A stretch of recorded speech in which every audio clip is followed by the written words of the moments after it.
What's going on, everybody? What is going on? It is Saturday, September 13th, 2025, and we are back with another weekly recap here on the channel. If you have not done so already, please be sure to go ahead and hit the like button, hit the share button, hit the subscribe button if you are new. And if you are new to the channel, I'm glad that you are here. Make sure to hit the bell twice to be notified whenever I upload a new video or go live, or join the Discord, and you should be notified in there. As y'all know, the weekly recaps I'm bringing it back.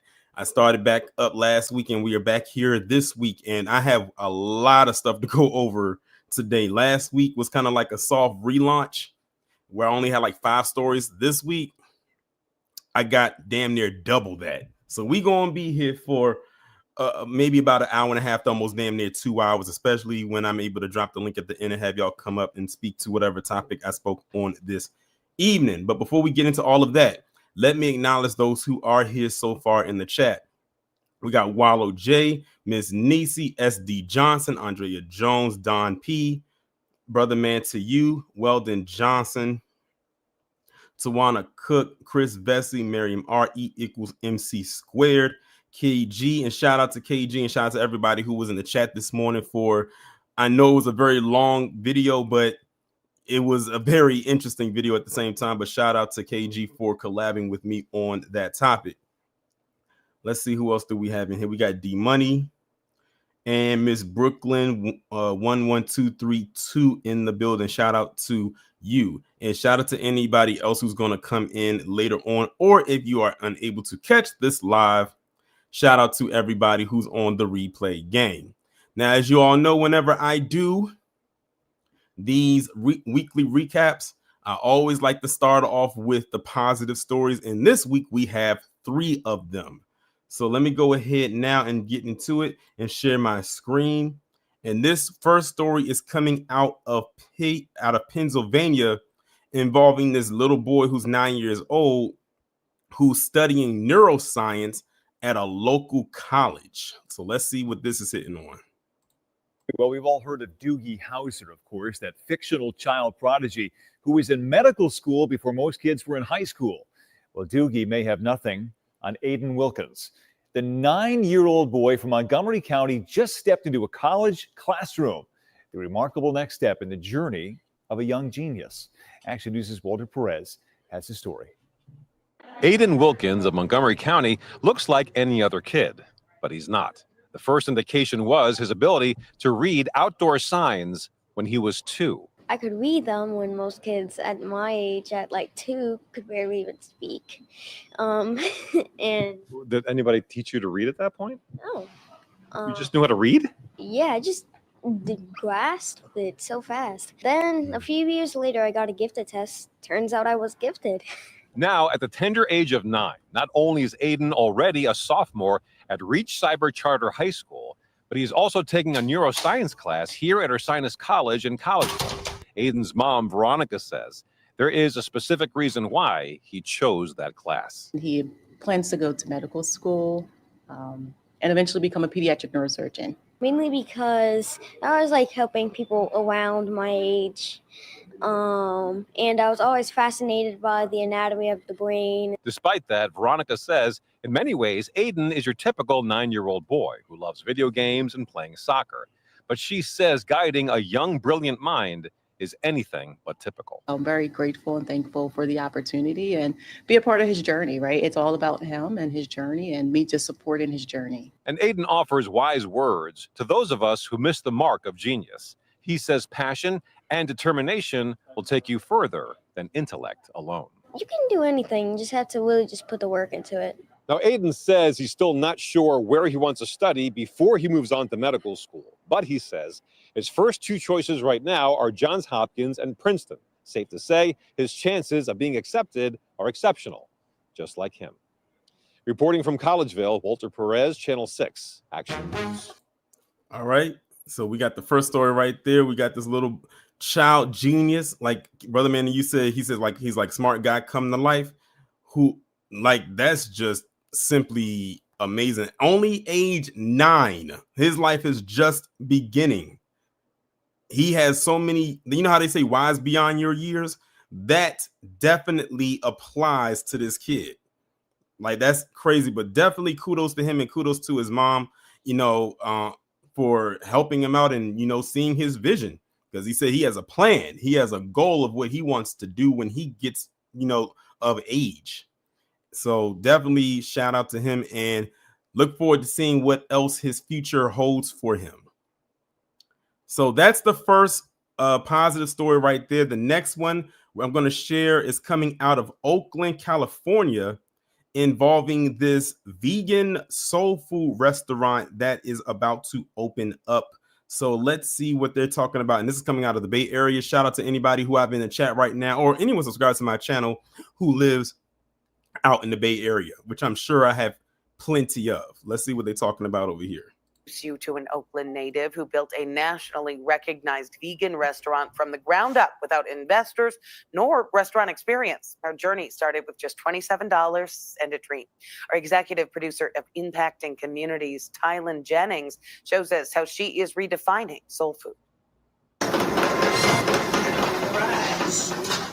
At Oakland's Jack London Square, bold Louisiana flavors meet plant-based passion.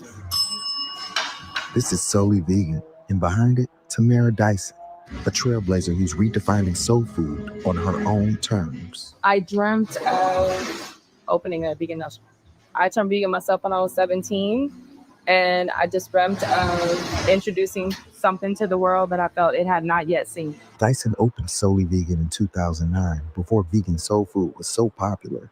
And with zero investors and no culinary background, she walked away from a promising medical career to follow an unshakable vision. I bootstrapped absolutely everything.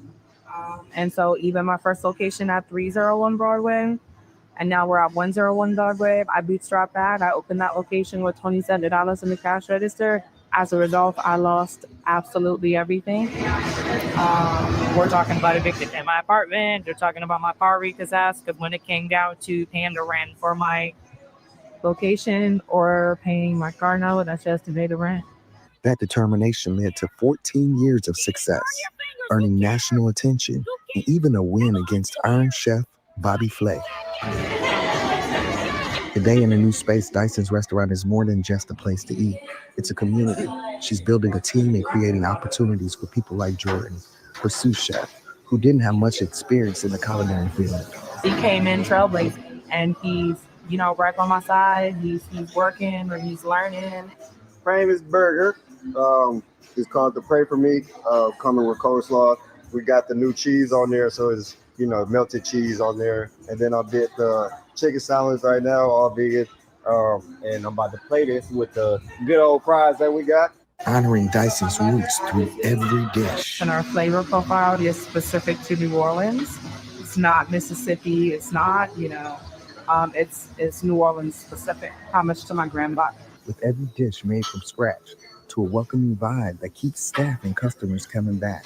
Dyson says it's the energy that sets Solely Vegan apart. The vibration here, people, they love working here. They, these people that, left their other jobs to come work for your, work for us full time. And that's what the way it's always been with us, is the environment that we set. The grand opening for the new location is planned for September. Solely Vegan is right now in soft launch, open Fridays through Sundays on Broadway in Jack London.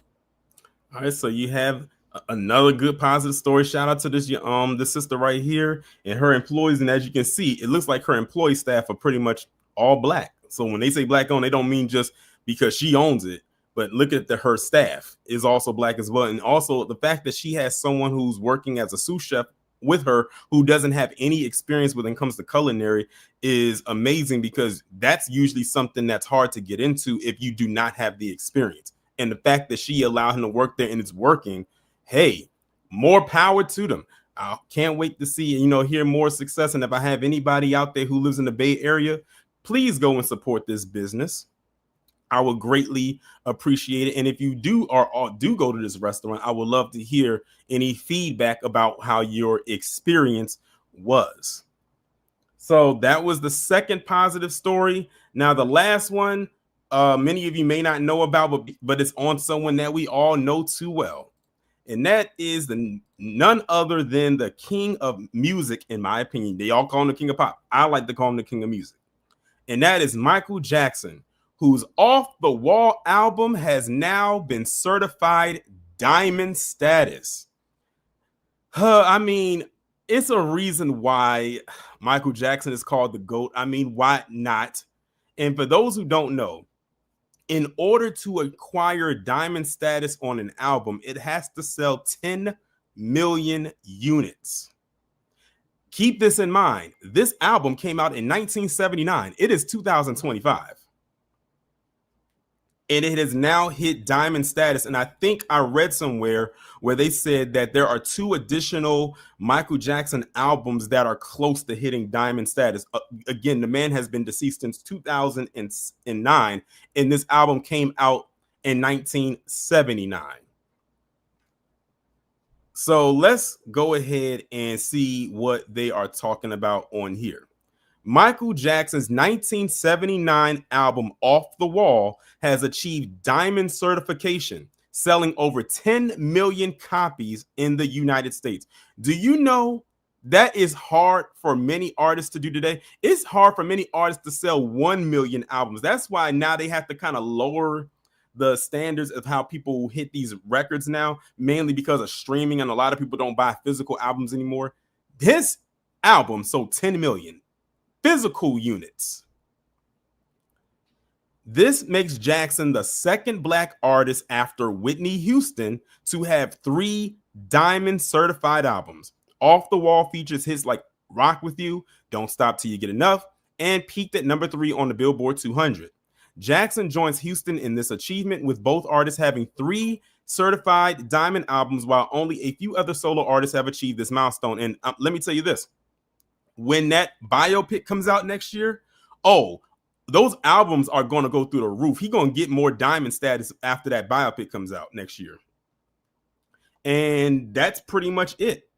That's all they have written for the article, short and straight to the point. And being good company, I mean, you don't get much better than that. I'm just saying. But shout out to exactly Jennifer, the voice and the king. And the Kang. I like how you put that. So yeah, shout out and congratulations to Michael Jackson. Still breaking records 16 years after this man has been deceased.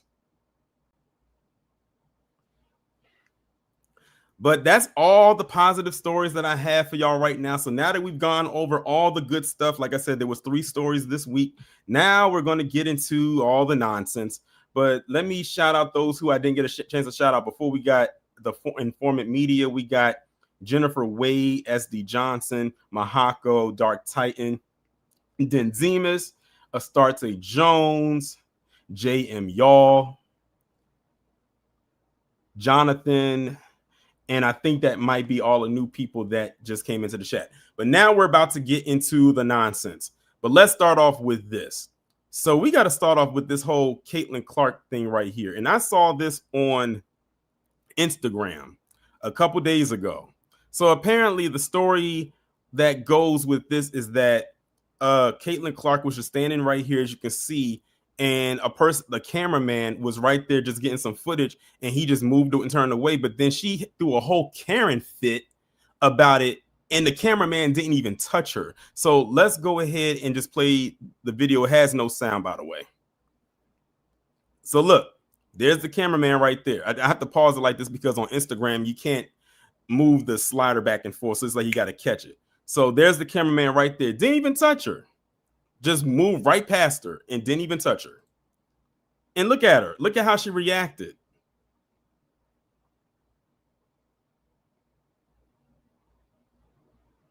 He didn't even touch her. Like, why did she go off like that? He wasn't even near her. It was some distance. Like, what in the hell is going on here? And people was going in on her in the chat. And as they should have, like, she threw a whole Karen fit, a whole tantrum right there for what? Like, the cameraman didn't even touch you. I didn't even think the cord touched her. Like, what in the world? That was so weird.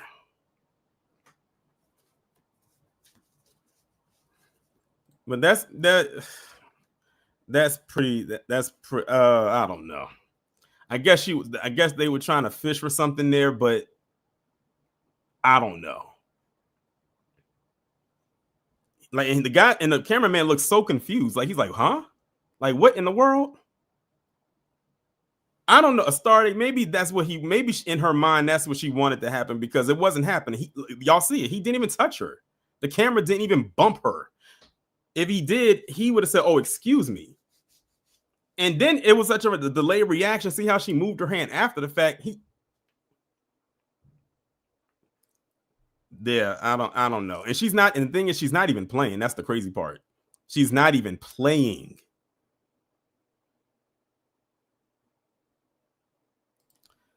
So there's that, y'all. I don't know. I suppose. You know what? I would probably feel the same way too if I'm still not a champion of anything, but I'm this hyped up. I guess I would feel the same way too. So let's move on from one sports individual to another. And I'm sure many of you heard about this. And that's this Carmelo Anthony Hall of Fame speech where he gave kudos to his Puerto Rican heritage. Now, a lot of people didn't know that Carmelo Anthony had Puerto Rican lineage, but yes, he does on his father's side. So I'm going to go ahead now and play the video, and we'll go over it because a lot of people found that it was some controversy with this.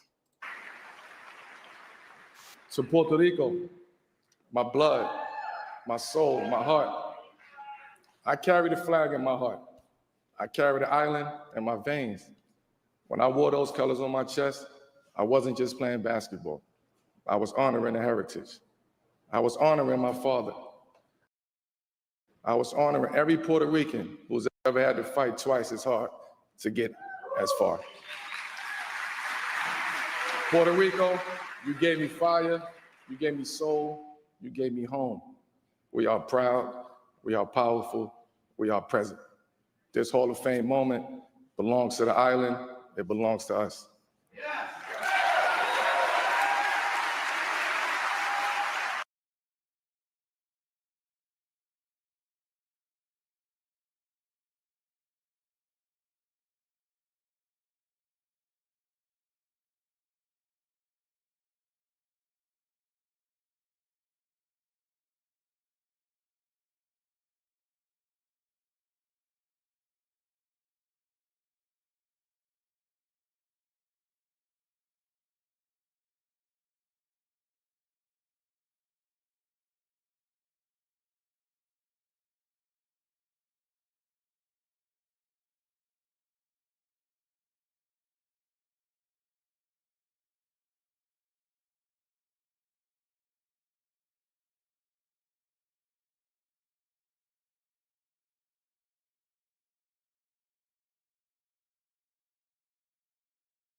Oh, my bad, y'all. I had muted the mic by mistake, y'all.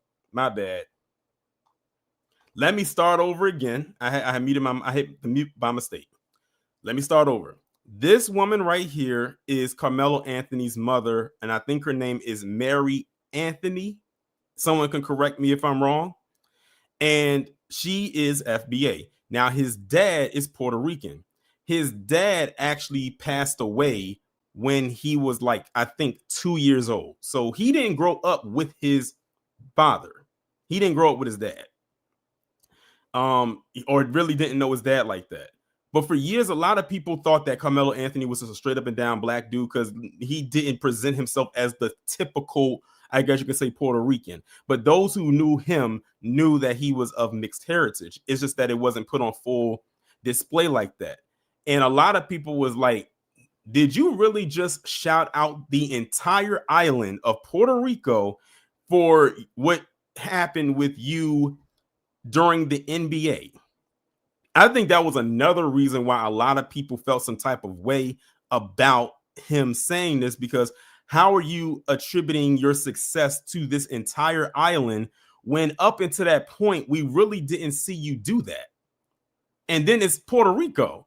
The only thing attached to that Puerto Rican has attached to the U.S. is the fact that the U.S. owns it as a territory. It's not even a state. It is a territory that is owned by the U.S., like the U.S. Virgin Islands. So a lot of people, especially a lot of black people, felt some type of way about that. And then a lot of people was looking at how his mother was seemingly reacting to it, like kind of like how she was shaking her head, and took it as like, wow. And I kind of like looked at it like, really? That's who you acknowledge the entire island of Puerto Rico for your success in the National Basketball Association that's attached mainly to the U.S. The only U.S. basketball team that's not, of course, in the U.S. is the Toronto Raptors. Last time I checked, the NBA doesn't have a Puerto Rican team.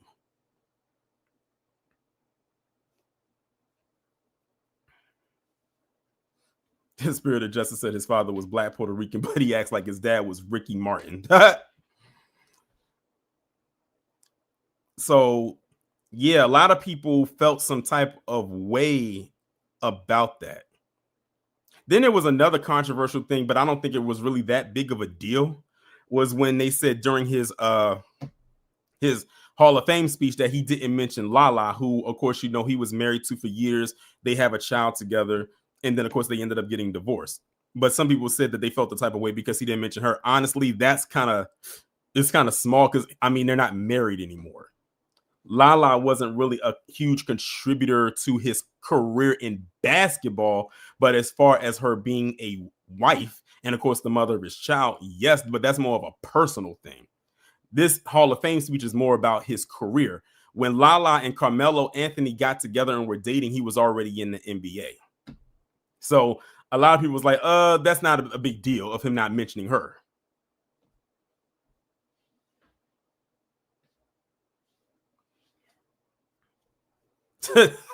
D Money said, did Lala fix his jump shot? Y'all crazy. But yeah, Lala, the way I know Lala is that she used to be a VJ on MTV. Because she got started on TRL back in the day. That's how I know who she is. And then she ended up getting married, because I remember when Lala wasn't Lala Anthony, she was Lala Vasquez. That's how I remembered her before they even started dating. And then they got married. They were married for a while and had a son. So people wasn't really like sweating that, but this is the part right here where people was having an issue. And I can see why, because it's like you attributed Puerto Rico to your success in the NBA, and it's like, what? Because I remember seeing the island of Puerto Rico wearing Melo jerseys like that. Everybody who I saw wearing a Melo jersey lived here. But I guess.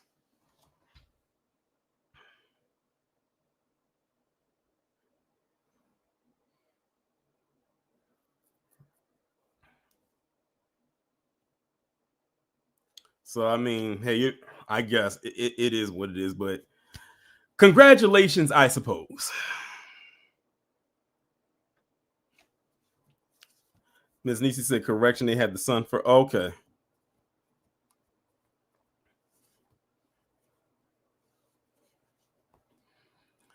Yeah, congratulations, I suppose. Next, let's move on. So now let's talk about one of the big stories of the day. And that is this Tyler Robinson. So now, of course, you know, everybody's still freaking out about what's going on. And I know I told y'all that I had no more commentaries to come as it pertains to Charlie Kirk, but unfortunately, I most likely do. I mean, why not? It's an opportunity that's presenting itself here. Why not? And it actually goes in with some of the commentaries that I do have. So yesterday, breaking story, breaking news. The person who took out Charlie Kirk was apprehended, and his name is Tyler Robinson. He's 22 years of age, and a pretty good chunk of things came out about him. So we're going to go over some of that right here. According to authorities, Robinson confessed to a family friend or implied that he had committed the murder. And that person in turn contacted the Washington County Sheriff's Office on Thursday. Robinson was arrested at about 10 p.m. local time. News Nation sources said Robinson was on the FBI's radar Thursday and was initially identified through facial recognition investigative methods. A high-powered bolt-action rifle was found wrapped in a towel with inscriptions on the bullet casings, according to the Utah governor, Spencer Cox. And speaking of the Utah governor, I heard what this clown said, and what he was when he said something along the lines of, "I wasn't expecting it to or hoping it wouldn't be us." And a lot of people was looking at it like, "Sir, what do you mean you was hoping that it wouldn't be us? Who's us? What do you mean us?" Bullet casings discovered by investigators had several inscriptions engraved on them, Cox said. The casing that had been fired read, "Notices bulges OWO, what's this?" The third fire casing read, "If you read this, you are gay, LMAO." Cox said there were 3 unfired casings. One read, "Hey, fascist, catch," with an up arrow symbol, right arrow symbol, and 3 down arrow symbols. Another one featured the words "Bella Ciao," a lyric from an anti-fascist World War II song. It was not clear Friday what, if any, affiliation the suspect had with the Utah Valley University, where the shooting occurred. He was not a student at the university. His family told investigators he had become, quote, more political recently and spoke about his dislike for Kirk. Robinson is believed to have acted alone, and the investigation is ongoing. He's being held at the Utah County Jail in Spanish Fork, about 11 miles south of Utah Valley University. Utah State University confirms Robinson attended 1 semester at the university Logan campus as a pre-engineering major. He took a leave of absence after that lone semester. Well, that's one thing him and Charlie had in common. They were both college dropouts. News of the arrest came hours after the FBI and state officials had pleaded for public help by releasing additional photographs of the suspect, a move that seemed to indicate law enforcement was uncertain of the person's whereabouts. Kirk was killed by a single shot in what the police said was a targeted attack and what Cox called a political assassination. Kirk co-founded the nonprofit political organization Turning Point USA, based in Arizona. Robinson was arrested on suspicion of capital murder, weapons, and obstruction offenses. He is expected to be formally charged early next week ahead of an initial court appearance. And by the way, the article didn't mention it, but he was actually turned in by his dad. His dad was the one that made his son Tyler turn himself over to the FBI, and that's how he got apprehended. But then, of course, they started pulling stuff up about Tyler and his family, like political affiliations. His mom was a registered Republican. His dad is as well. But when it got to Tyler, under his, it said unaffiliated, and unaffiliated is nothing more than saying you're independent. But a lot of people are saying that they feel like he just registered as unaffiliated, and he most likely was leaning Republican. And the thing is, that puts a damper on a lot of the people that are pro Charlie Kirk and all types of stuff like that, because one of the first things they led with when this came out was that they were blaming the left, they were blaming the Democrats and everything like that. I said, if this dude was either unaffiliated or registered as a Republican, that's not going to look good on your narrative, because now there's no absolute proof that you can say he was registered as a Democrat. Like what narrative are you going to go with then? We know why you did it, because you don't want to call it out for what it is. And the thing is, we're not letting them get away with it. We're not letting them get off the hook with them not saying that it was white on white crime. You said, oh, by a priest of the dad? You said through a family friend?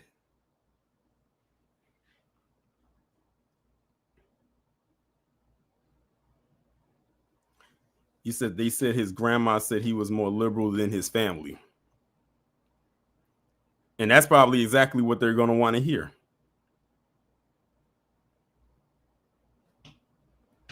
Mark says we have part 2 of the FBI. I couldn't do a part 2 on here because of copyright.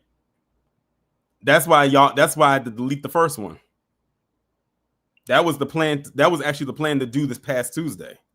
But unfortunately, the copyright thing got a hold of the first one I did, and I had to literally delete the whole stream. So that's why I didn't do a part 2, unfortunately. I mean, I have no doubt in my mind that they're going to throw the book at Tyler Robinson. He's going to get life without parole. And if Utah honors the capital punishment, they're going to give him the chair. Like, no doubt about it. KG said they said he had a transformer as a lover. Yeah, because that was the other thing, because they can't use the whole that they were trans and everything. Like they are doing everything that they can. I don't think any person who was a supporter of Charlie Kirk, who was PC, said white on white crime yet out of their mouth or on Twitter. But they'll be the same ones to talk about black on black crime all day, every day.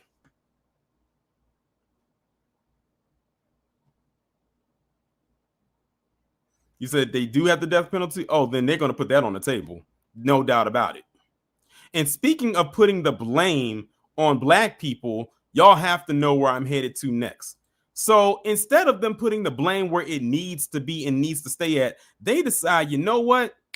Let's start targeting these random HBCUs. And I said, oh, get out of here with that. Really? Y'all know how we said they were going to find a way to shoehorn black people into this? Well, guess what? Shoehorn they did, because they said multiple HBCUs under lockdown after receiving terroristic threats. And when I read that, I said, look at the time. They start getting terroristic threats after what happened at a PWI, which is a predominantly white institution in Utah. And most of these HBCUs are on the East Coast. Utah is all the way over in the Midwest. Multiple HBCUs have gone into lockdown after threats were directed at the campus.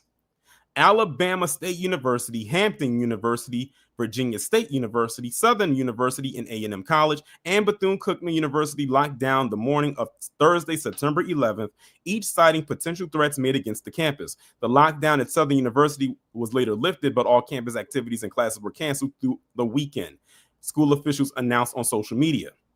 Spelman College in Atlanta also asked students and faculty to avoid campus and increase security measures due to a threat against nearby Clark Atlanta University, though the shelter-in-place order was later lifted. Clark Atlanta University confirmed in a statement to USA Today that campus police are investigating threats and a shelter-in-place order has ended. Virginia State shared an urgent alert at 11:30 a.m. declaring the campus closed and advising students, faculty, and staff to check their emails. Campus police are actively investigating the credibility of the threat received earlier today, along with local, state, and federal law enforcement partners, the university said in a statement. Alabama State told USA Today in a statement that it received terrorist threats and that it had to shut down campus operations out of an abundance of caution. We are working in close coordination with the appropriate law enforcement agencies to assess the situation to ensure the safety of and security of our students, faculty, staff, and the broader ASU community. Hampton University canceled classes for September 11th and 12th, saying in a statement, Hampton University has received a notice of a potential threat and has ceased all non-essential activity effective immediately. Following the threats directed at multiple HBCU nationwide, Florida A&M, or FAMU, in Tallahassee announced plans to cancel in-person classes and its presidential convocation. While the university did not receive any threats itself, the school said that it will suspend in-person classes in abundance of caution of the evening of the 11th and 12th and shift to virtual learning. Earlier, the university said normal operations would continue despite heightened security issues on other campuses. University police said it was working closely with the FBI and the university leadership to monitor the situation. We stand in solidarity with institutions currently under lockdown or threat and extend our support during this time, the university said in an alert message. So there you have it right there. Like I said, how in the world did the HBCUs get terroristic threats after something that happened on another campus miles away that at a PWI at the hands of another white person?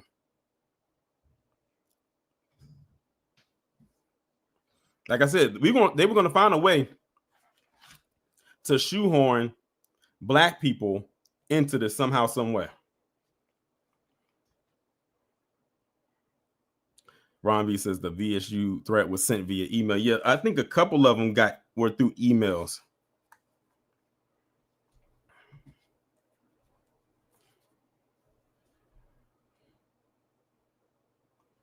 King Shaw said, I hope all the media outlets, grassroots, and podcasts start talking about the Epstein. Well, first off, in order for those files to be talked about, they actually have to release them. But we know they ain't about to do that. At least not on their own accord, that is. I'll put it like that. But yeah, I hope all the people that are at these schools are indeed safe, and it looks like it is. It doesn't sound to me like any physical threat happened. They just said that there were threats of something occurring, but it looks like nothing actually did happen.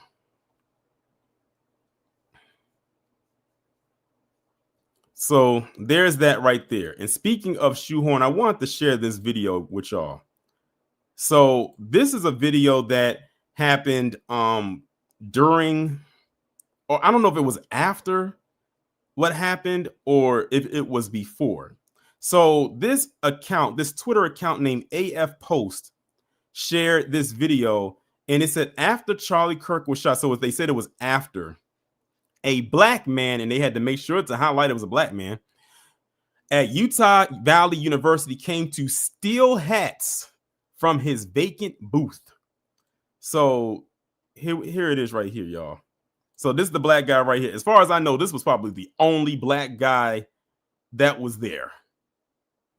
But like I said, they had to make sure to highlight it. So these are the hats right here. Mind you, the hats were free. Now, personally, I wouldn't have did it, but just watch this. Grab me out.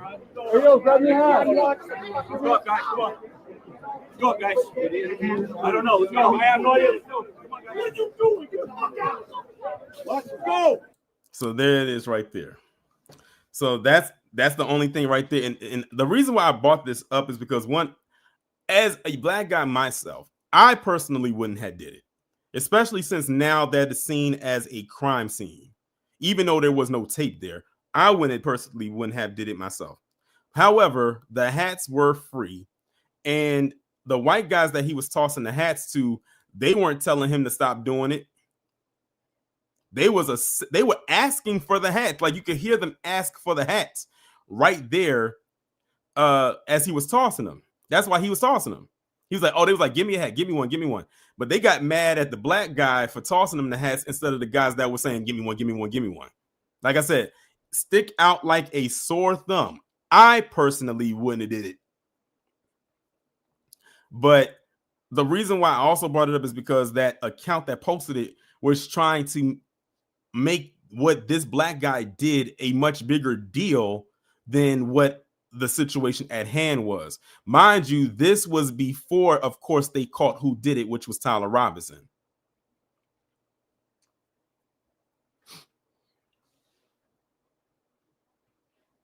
And like I said, those hats were free because right before what happened, he went out to the crowd and he was literally tossing the hats out into the crowd. These were free hats, like they didn't have to pay for them.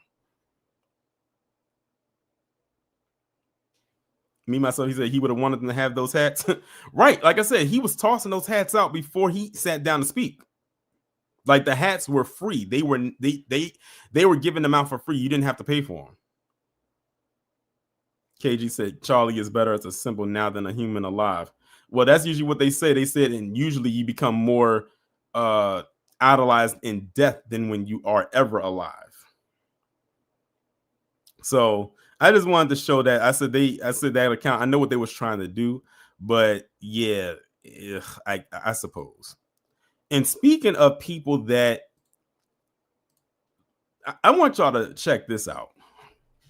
So in case y'all are unaware, and I got a whole commentary coming about this, not just specifically this story right here, but just in general, how the right-leaning side of things is now seemingly embracing cancel culture, because now people are going around and calling people's jobs and emailing them to get them fired if they say anything bad about Charlie Kirk, including this guy, Matthew Dowd. It says Matthew Dowd has been fired from MSNBC for his comments on Charlie Kirk shooting. So I'm going to go ahead now and let the video play for itself so y'all can hear what Matthew Dowd had to say. What was just said, he's been one of the most divisive, especially divisive younger figures in this, who is constantly sort of pushing this sort of hate speech or sort of aimed at certain groups. And I always go back to hateful thoughts lead to hateful words, which then lead to hateful actions. But so that's right there what he said. I'm sure it cut off right there, but that's the crust of what he said. And he ended up getting fired from MSNBC because of that. I don't know if I'm sure there's going to be some legalities behind this.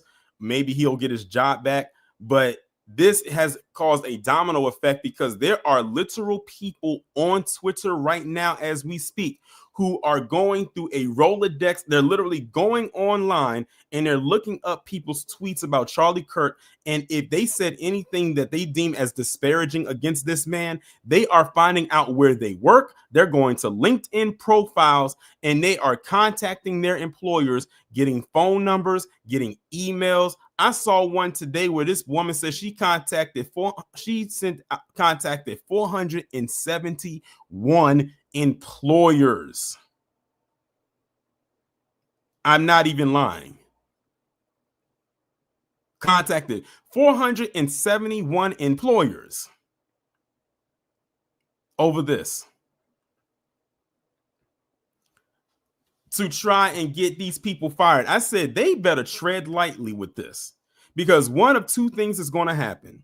The first one is a lawsuit, a potential lawsuit, because now you're impeding on people's livelihoods. And number two, well, I'm sure y'all are intelligent to know what number two could possibly be. All I'm gonna say is this: when you interrupt somebody's money or you become a wrench between someone and their money, yeah, I'm gonna just leave it like that. Let me put it like this: they will want to hope that number two, that it doesn't get to number two if lawsuit is number one.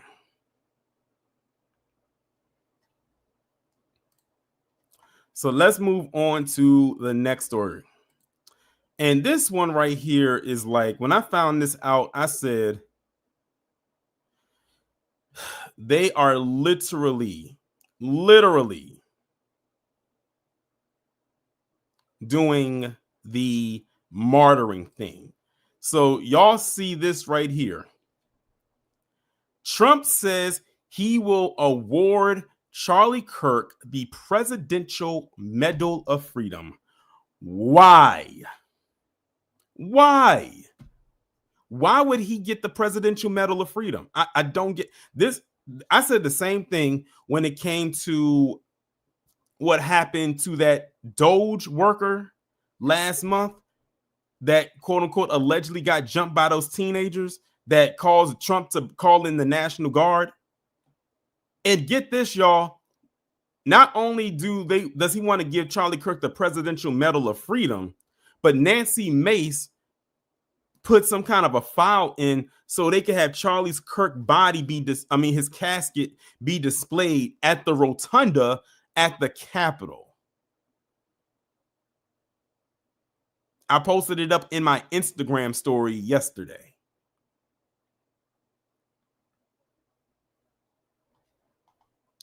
President Donald Trump announced Thursday that he will award conservative activist Charlie Kirk, who was assassinated during a campus event in Utah, the Presidential Medal of Freedom posthumously. Mr. Trump paid homage to Kirk while speaking at a September 11th remembrance event at the Pentagon, calling his killing heinous. Charlie was a giant of his generation, a champion of liberty, and an inspiration to millions and millions of people. He added that the nation is praying for Kirk's wife, Erica, and 2 children. Let me tell you something right now. I didn't get a chance to say this in my Charlie Kirk stream, but I'm going to say it right here. I don't feel bad for his wife. Why I say that? Because this woman knew the man she married. You can't tell me that you didn't know what type of man you married. She can't. They can't.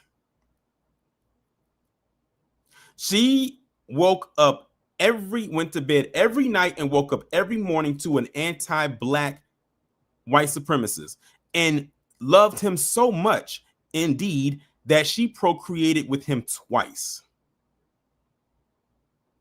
And I heard a little bit of her speech. Y'all better watch out for her. Because now they done put a mic in her face. And y'all should have heard some of the stuff she said at her speech.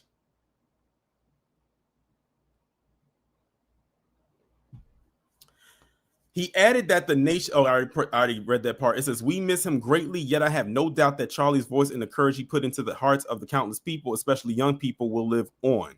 The president said a date for the ceremony honoring Kirk will be announced in the future. Created by President Harry Truman in 1945, the Medal of Freedom is the nation's highest civilian honor and is typically awarded to people who have made meritorious contributions to the security or national interests of the nation, world peace, or cultural or other significant endeavors, according to an executive order signed by President John F. Kennedy in 1963, which renamed the medal. Kirk was shot and killed on Wednesday during an event hosted by his organization, Turning Point USA, at Utah Valley University in Orem, Utah. Utah Public Safety Commissioner Bo Mason said the suspected shooter is, well, this is old because they said still at large, but of course by now they've already got him. Investigators believe he is of college age, which he is. They said he was 22. Says Kirk co-founded Turning Point USA in 2012 and had become a force in conservative politics. He was close to Mr. Trump and his family, as well as Vice President J.D. Vance. Gee, I wonder how he was able to get that Presidential Medal of Freedom. You know what I noticed they didn't mention here is that position that Charlie Kirk got. Remember, Charlie Kirk got some kind of position in the Trump cabinet, but I don't know what, I can't remember what that position was. The only thing I know about it is that he got a position and that was it. I was like, he's just there. He just got a job just because.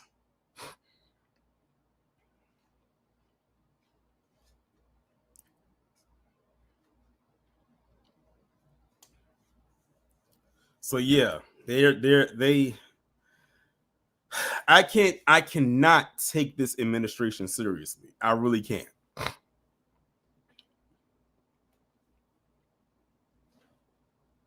Dom, oh yeah, you said it was on the West Point board. Exactly. You gave this position to a dude that is a junior college dropout.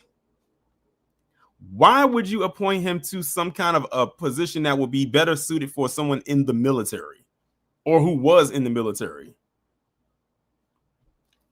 But they want to say black people and throw DEI on our name. That entire cabinet is nothing but DEI if you're going to go by your definition of it. He said he was in charge of their affairs. And what did he do over there? Nothing. Don said, look at Pete Hegseth. Yeah, a person who was on Fox News and got a job over there. Linda McMahon, what the hell is she doing over the Department of Education?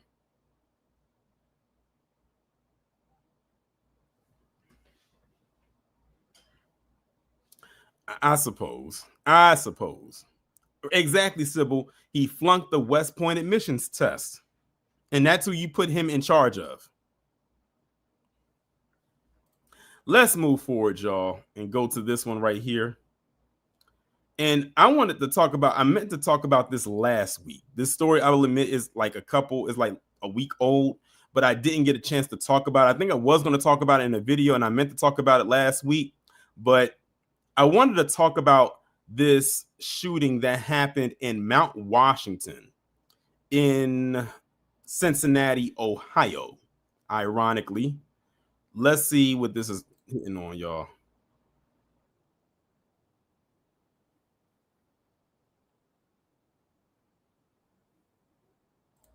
Hold on, let me enlarge this right quick.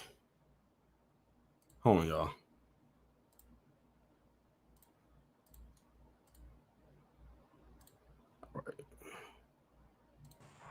Amazing. Being 50 yards away from a triple homicide. That's never happened to me. It leaves you kind of speechless, and how something in a New York minute changed everything. Well, we are learning new details about a triple homicide that left Mount Washington neighbors shocked over the holiday weekend. Police confirm the gunman attempted to commit suicide after the shooting. He remains in critical condition at UC Medical Center. Our Brenda Ordonez has the latest. We're here at Good Samaritan Hospital. Tri-Health has confirmed 2 of the female victims worked here. Employees at a Sunoco gas station on the west side also confirmed the male victim recently worked there while attending IT classes. Now, how it is these victims knew each other and their relationship with the shooter, as well as a motive, that's still unclear.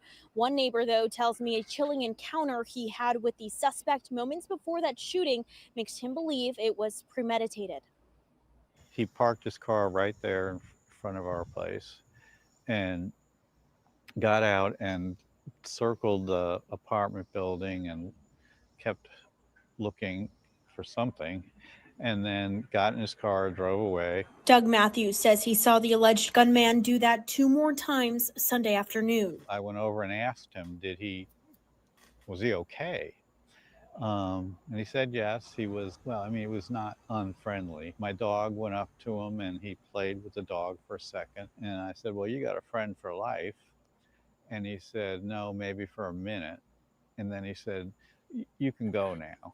Minutes later, gunfire erupted from that same apartment building on Beacon Street in Mount Washington. I hear this, pop, pop, pop, and I'm like, oh, that's weird. Brad Lark and his girlfriend Lisa live across the street from the scene. Brad says after the initial shots, he heard muffled arguments. It was like a parent yelling at their child in the backyard 3 yards over. It was like, Brad says the argument was followed by more gunfire. Police confirmed 2 women ages 20 and 22 and a 27-year-old man were killed in the shooting. We're told the women are related, but it's not clear how just yet. Officials say the gunman then turned the gun on himself and is still in the hospital. We were totally blown away because nothing like that happens around here. Nathan Wells and his family live across the street from the crime scene that was taped off for hours. Still a lot of confusion as to any kind of motive or why anything happened. 2 of the victims worked at Tri-Health. A statement from the hospital read in part, the Tri-Health family is devastated by the tragic passing of 2 cherished Good Samaritan Hospital team members. Their dedication and spirit touched everyone who worked alongside them. A lot of sadness that the lives that were lost, they were all young, and that it happened right while I was watching. It's incredibly, I don't know. I don't have a word to describe how awful it was. Nothing does it justice. Earlier today, police confirmed that gunman is still in critical condition at UC Medical Center. Again, a motive for this incident is still under investigation. In Clifton, with photojournalist Savannah Tyree, Brenda Ordonez, Fox 19 Now. Brenda, thank you. That shooting was just the first of 3 shootings to happen in the greater Cincinnati area in a span of just 12 hours. All right, so you have that story right there. Now they didn't show. Now they ironically did not show a picture of the person who did it, but that's him. Now at the time when they reported it, they said that he was still in critical condition, but the update is he died. But that's him. That's the person who did the shooting of those 3 individuals that you saw in the actual clip. Now, what was alleged, now this is just what's alleged because they said they don't know the motive behind it, was that apparently this dude liked one of those girls and apparently she did not reciprocate it back. And well, allegedly, that was the reason why he did what he did.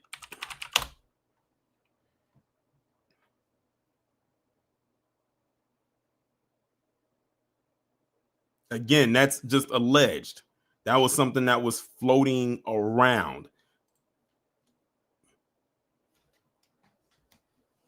But yeah, that's something. That's another shooting again that happened on what August 31st that the usual suspects did not talk about.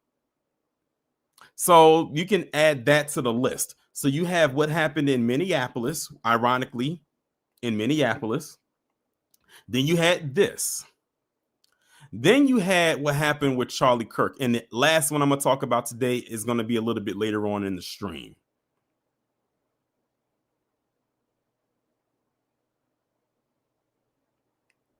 So there it is right there.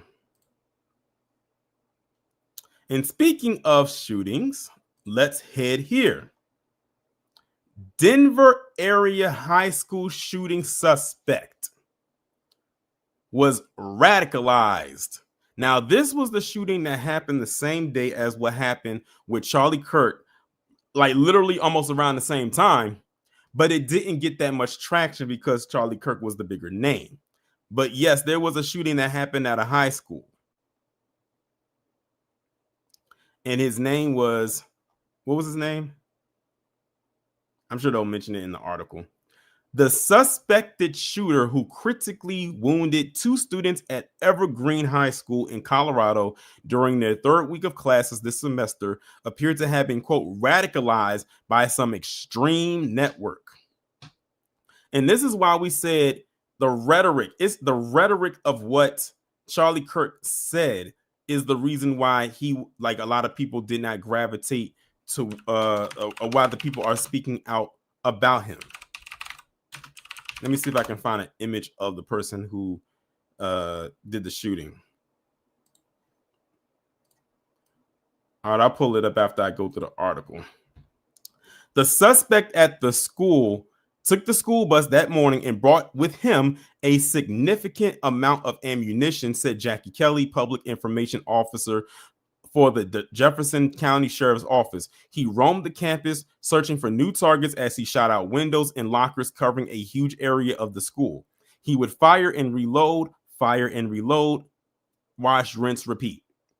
And this went on and on. But the suspect, identified on Thursday as 16-year-old Desmond Holly, was thwarted by locked classroom doors, preventing a further tragedy.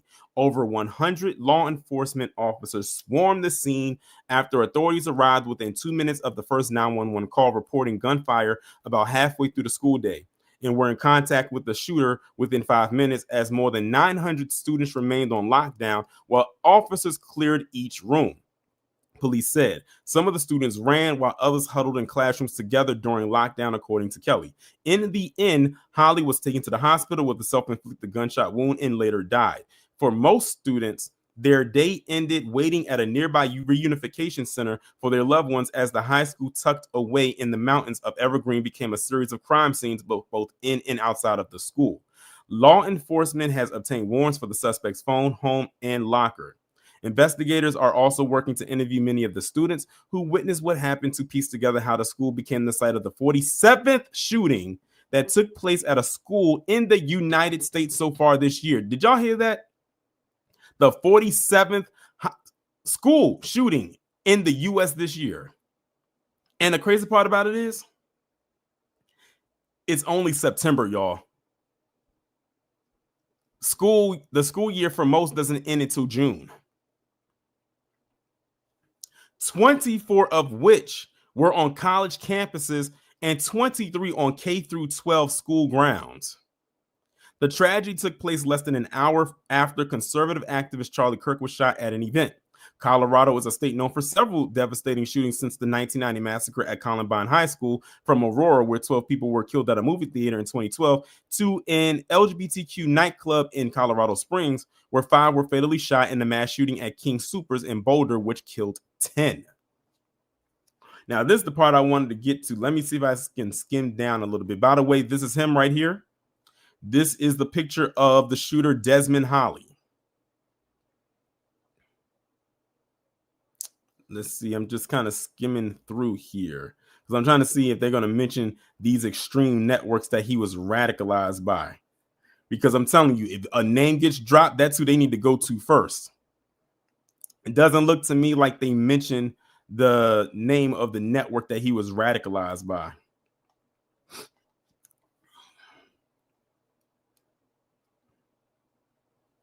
Wow.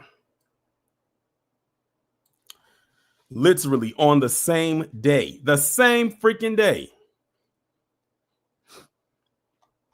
And of course, usual suspect.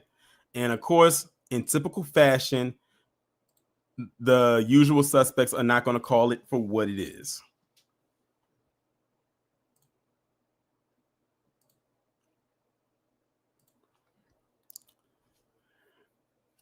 Jamie also, babyface assassin. Hey, let them tell it. That's exactly what they would label it as. I almost guarantee it.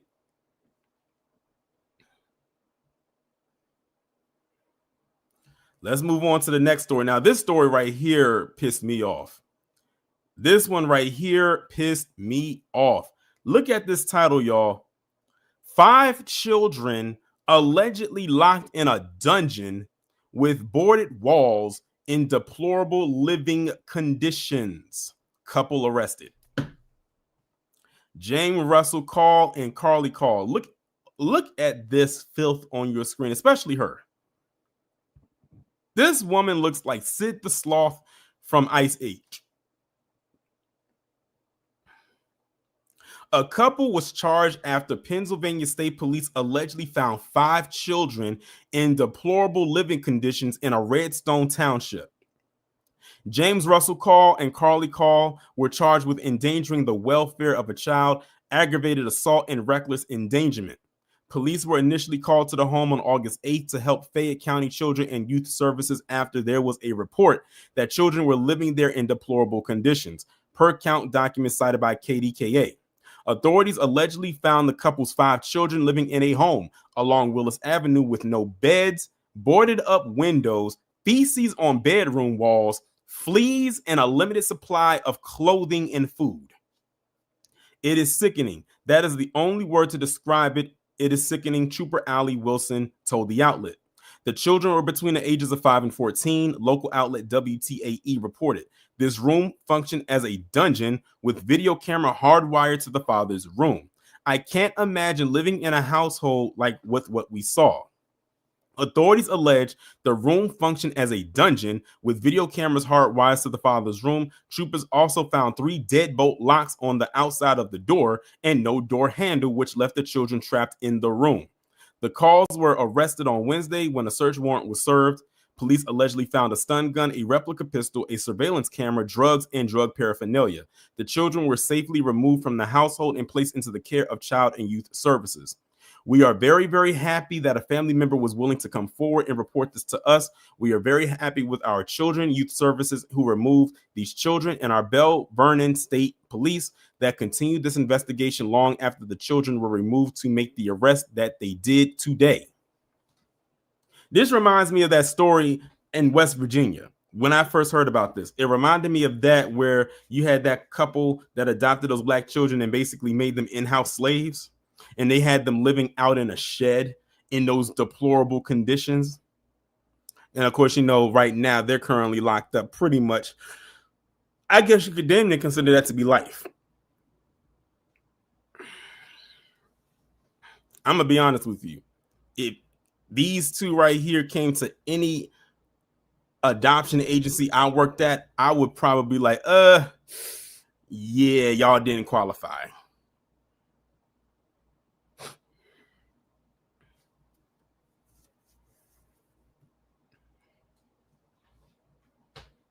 But yeah, another one of those stories with the usual suspects doing deplorable things to children. That's like a huge basis of my Patreon. If y'all aren't subscribed to it, I would highly suggest that you do. Tom, yeah, I said she does look inbred, like she looks like the product of it. Jibstar says these are black children. They didn't specify the race of the kids. I don't know if it's their kids or kids they adopted or whatever it is. Because he's 65. By the way, I didn't mention it. He's 65 and she's 41. If you can believe that.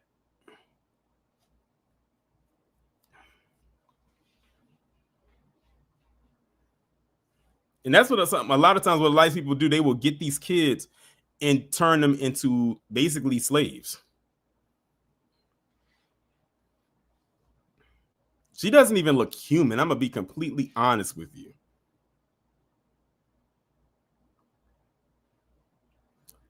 So let's move on now to this next story involving this young woman, this young teenager actually, by the name of Katelynn State, who actually ended up losing her life during a road rage shooting.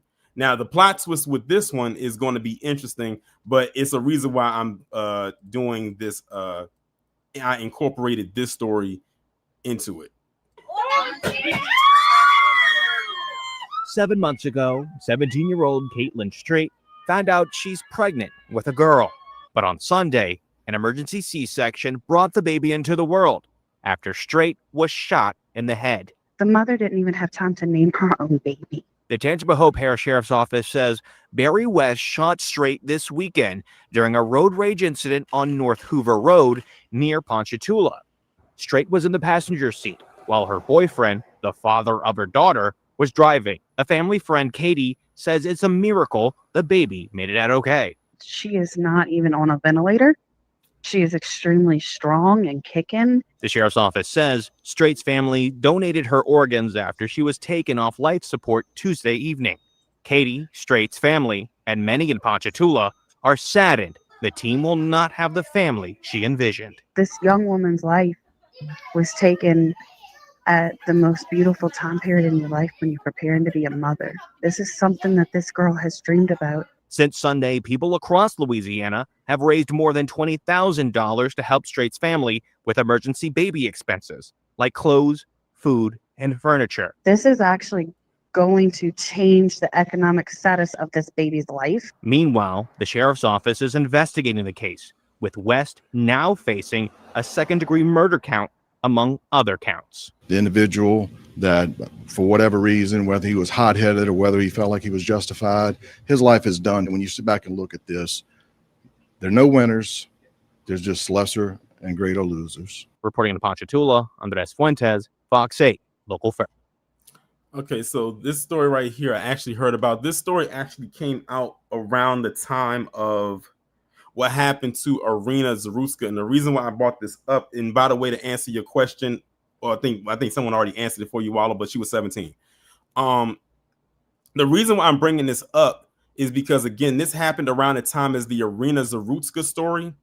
And when that was going on, when people was going in on that, this story was starting to get some traction. And what they were trying to do is the same thing with the Irina story they were going to try to do with her. That's why I said when you look at the interesting thing about it is the fact that when there's a lot of road rage stories, typically the one who's doing the road raging is usually a white man. So in this story, it was a black guy who killed this teen who was pregnant.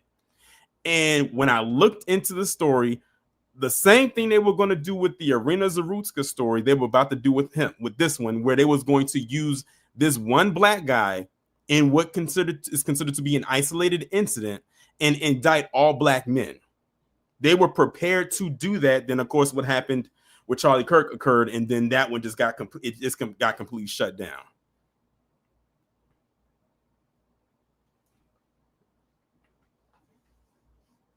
Because when I saw that, I knew exactly where they were going to head with this. And just like with the Irina story, in this one, not one time did they say they offered condolences to her. They went straight to, oh, this black man did it because she was white.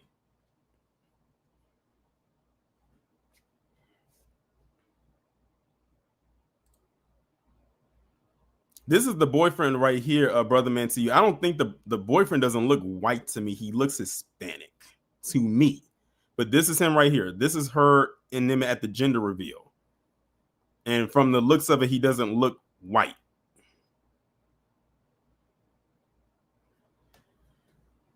But yeah, that's why I wanted to talk about it, because that's how I found out about this story. Because I didn't know it existed until they started to try to spin that narrative with this.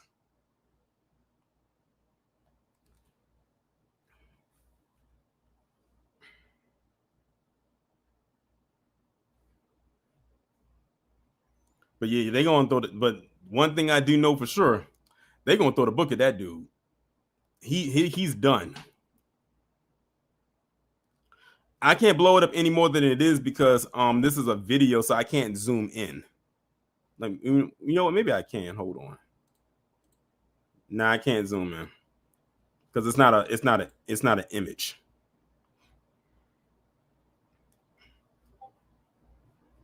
No, brother man, it's not the boyfriend. The guy who did it is right there. Yeah, good thing you brought that. I'm glad you brought that up, Wallow. See, the thing is that saved the baby is the fact that she was so far along in her pregnancy. They said she was 7 months in, but the thing is, the baby's a preemie because she didn't go full term at 9 months. The baby came out 2 months early, so the baby's definitely a preemie. But that's him. That's the guy who did it. And they said she got shot in the head.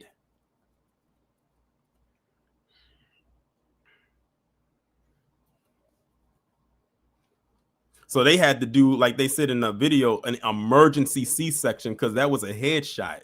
So you know that headshot, all that oxygen leaves. Yeah, that's like you gotta hurry up. They said they know that they weren't going to be able to save her. So they said the least we can do is save her baby, which they fortunately were able to do. They already knew she was going to die. There was no way she was going to live. But yeah, they going to throw the book at him. And I'm actually surprised there's some people in the chat that knew about the story. But like I said, it's because, y'all probably live locally. But like I said, I found out about it because I knew what spin they were about to go with the story. I saw it. But yeah, RIP to her.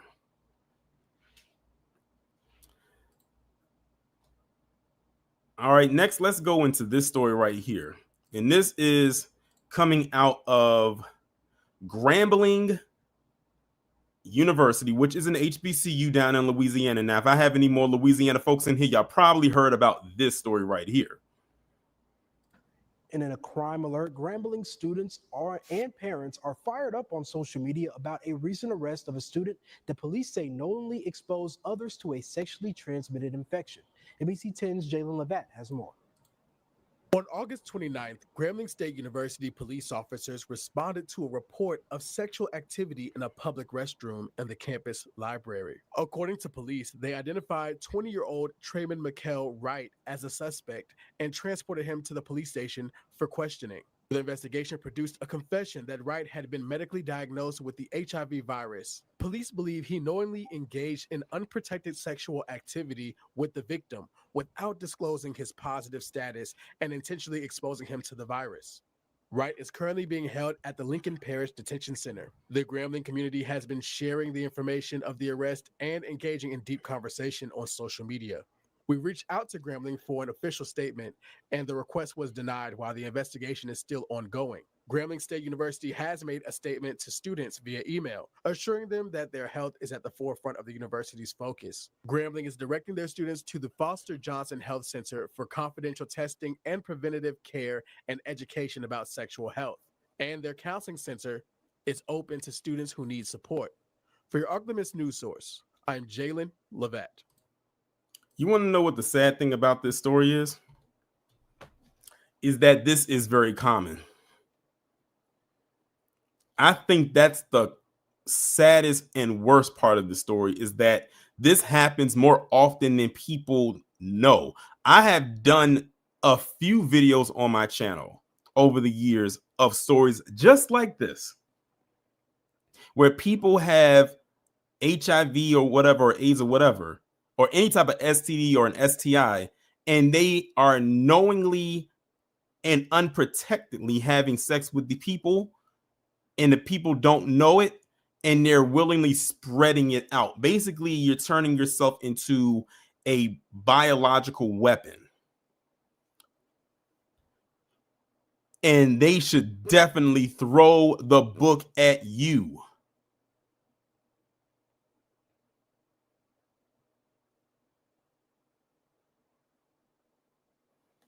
That's why you got to be very, very careful with who you lay down with, and be wary of the person that wants to lay down with you. And say that's your first encounter, and they want to do it, without protection.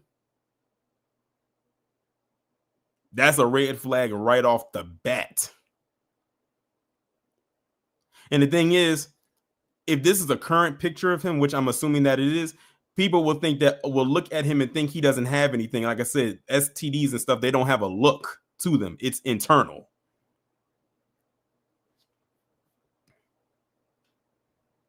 So you got to be very, very, very careful. He knew what he had, and I guess he felt in order to get back at whoever gave it to him, I'm going to go out there and I'm going to infect as many other people who are completely innocent. Yes, Namo, I'm hoping I'm pronouncing your name correctly. They said yes, he exposed him to the virus. Yes, this person you see in this picture right here has HIV. And it says it right there, student arrested for intentional exposure of HIV/AIDS virus, Grambling, Louisiana.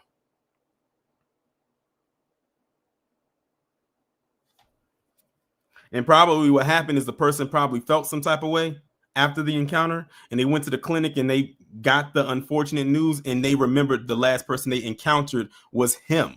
And then that's who he probably ended up getting reported, and then that's when they found out. And the sad part about it is now everyone else who probably had an encounter with him are probably like, oh my God, I need to go get tested because I had an encounter with him. That's probably what they're thinking. But yeah, like I said, he turned himself into a biological weapon, which is a crime, in case y'all didn't know. Like, there's a lot of jail time behind what he did. And hopefully he does get the jail time as well. Now I have one more story to share with y'all, and then I'm going to drop the link in the chat because I know y'all want to come up and speak. So we have this story right here, and I don't like how New York Post framed this, and I know why they framed it the way that they did. Glamorous law student in Booger Sugar bust sentenced to 25 years in hellhole Dubai prison where violation is, quote, an everyday occurrence. And by the way, this is her picture right here. Her name is Mia O'Brien, and she got sentenced to 25 years in what they call a hellhole Dubai prison for basically bringing that Booger Sugar over there. Reminds me of that video that I did a couple weeks ago on that Asian chick who put the stuff in that cheese wheel and tried to smuggle it into the UK.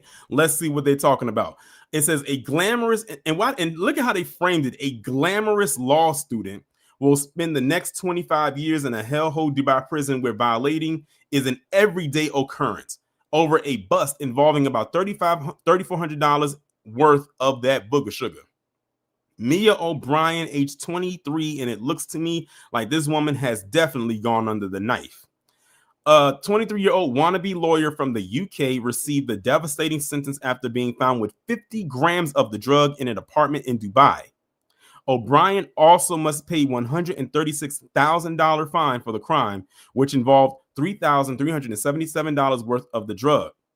She pleaded not guilty. They don't have a just trial over there. Distraught mom Danielle McKenna, age 46, told the Daily Mail is that she was just given a life sentence and has to serve 25 years. The trial was all in Arabic, and Mia was told the sentence later by her lawyer.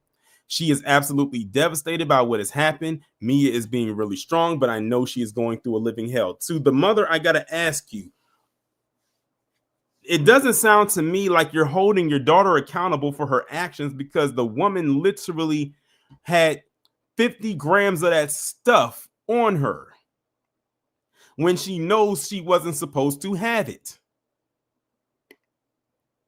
It says the mom said her lawyer, who was studying law at the University of Liverpool, is devastated after destroying her career chances. Mia feels she has destroyed her life as she wanted to be a lawyer or a solicitor. Oh, she solicited something, all right. It says she just made a stupid mistake after going over to see a friend and her boyfriend in Dubai. I don't think she was asked to bring anything back. She was caught with that stuff in an apartment. It was about 50 grams, and there were two other people, her friend included. They have been charged with drug dealing. O'Brien is being held at Dubai's infamous Central Prison, which is known for its inhuman conditions, overcrowded cells, and brutal guards. Violating is a, quote, everyday occurrence at the lockup, where both guards and inmates engage in violent assaults, according to a report from the Human Rights Watch last year. Mia has said she has to sleep on a mattress on the floor and shares the cell with 6 others. The prison conditions are horrendous. There are no staff really, and she has to bang on a big door if she needs anything. She has seen fights, and she says she's really scared. O'Brien is due to appeal her life sentence in the coming weeks. A GoFundMe is set up by her mother to pay her daughter's legal fees, was shut down by the website for violating its terms, and the mother has resorted to sharing her bank details on Facebook in order to raise money. That's crazy.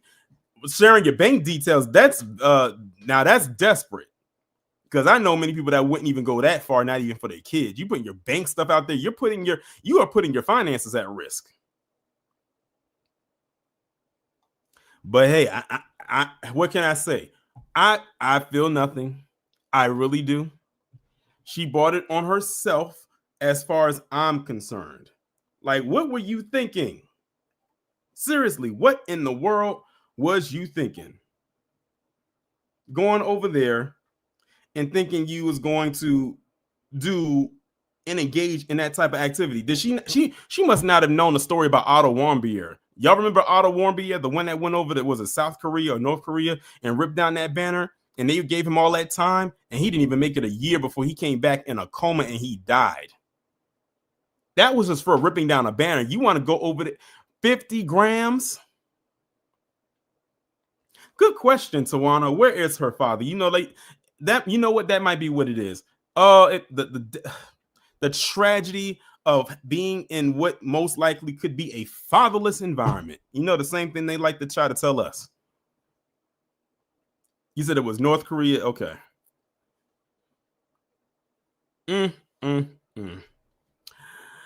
Oh, well, tis what tis. You should have just went over to Dubai, had yourself a good time, not that much of a good time, clearly, and you could have went right back home and still pursued your degree in law. But that was the last story, everybody. So now what I'm going to do is I'm going to drop the link in the chat. I want to hear from y'all. Like I said, it's a lot of stories that I covered today, but I am curious to know what y'all thoughts on these topics or these stories were. So the link is right there in the chat. Feel free to click it if you would like to come up. If not, you can still just continue to engage in the chat.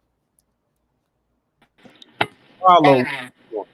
What's going on, Torrin? What's going on, everybody in the chat? Well, all them stories are terrible, but let me talk about the Charlie Kirk story. I mean, I know it's kind of like a lot of those stories are kind of tied in with each other, but basically what you're seeing, what they're doing, what basically Trump is trying to do, they're trying to turn Charlie Kirk into the white version of George Floyd. That's exactly what they're really trying to do, because they saw. Did I say this? Hopefully, I'm not repeating myself, but if I am, forgive me, Torian.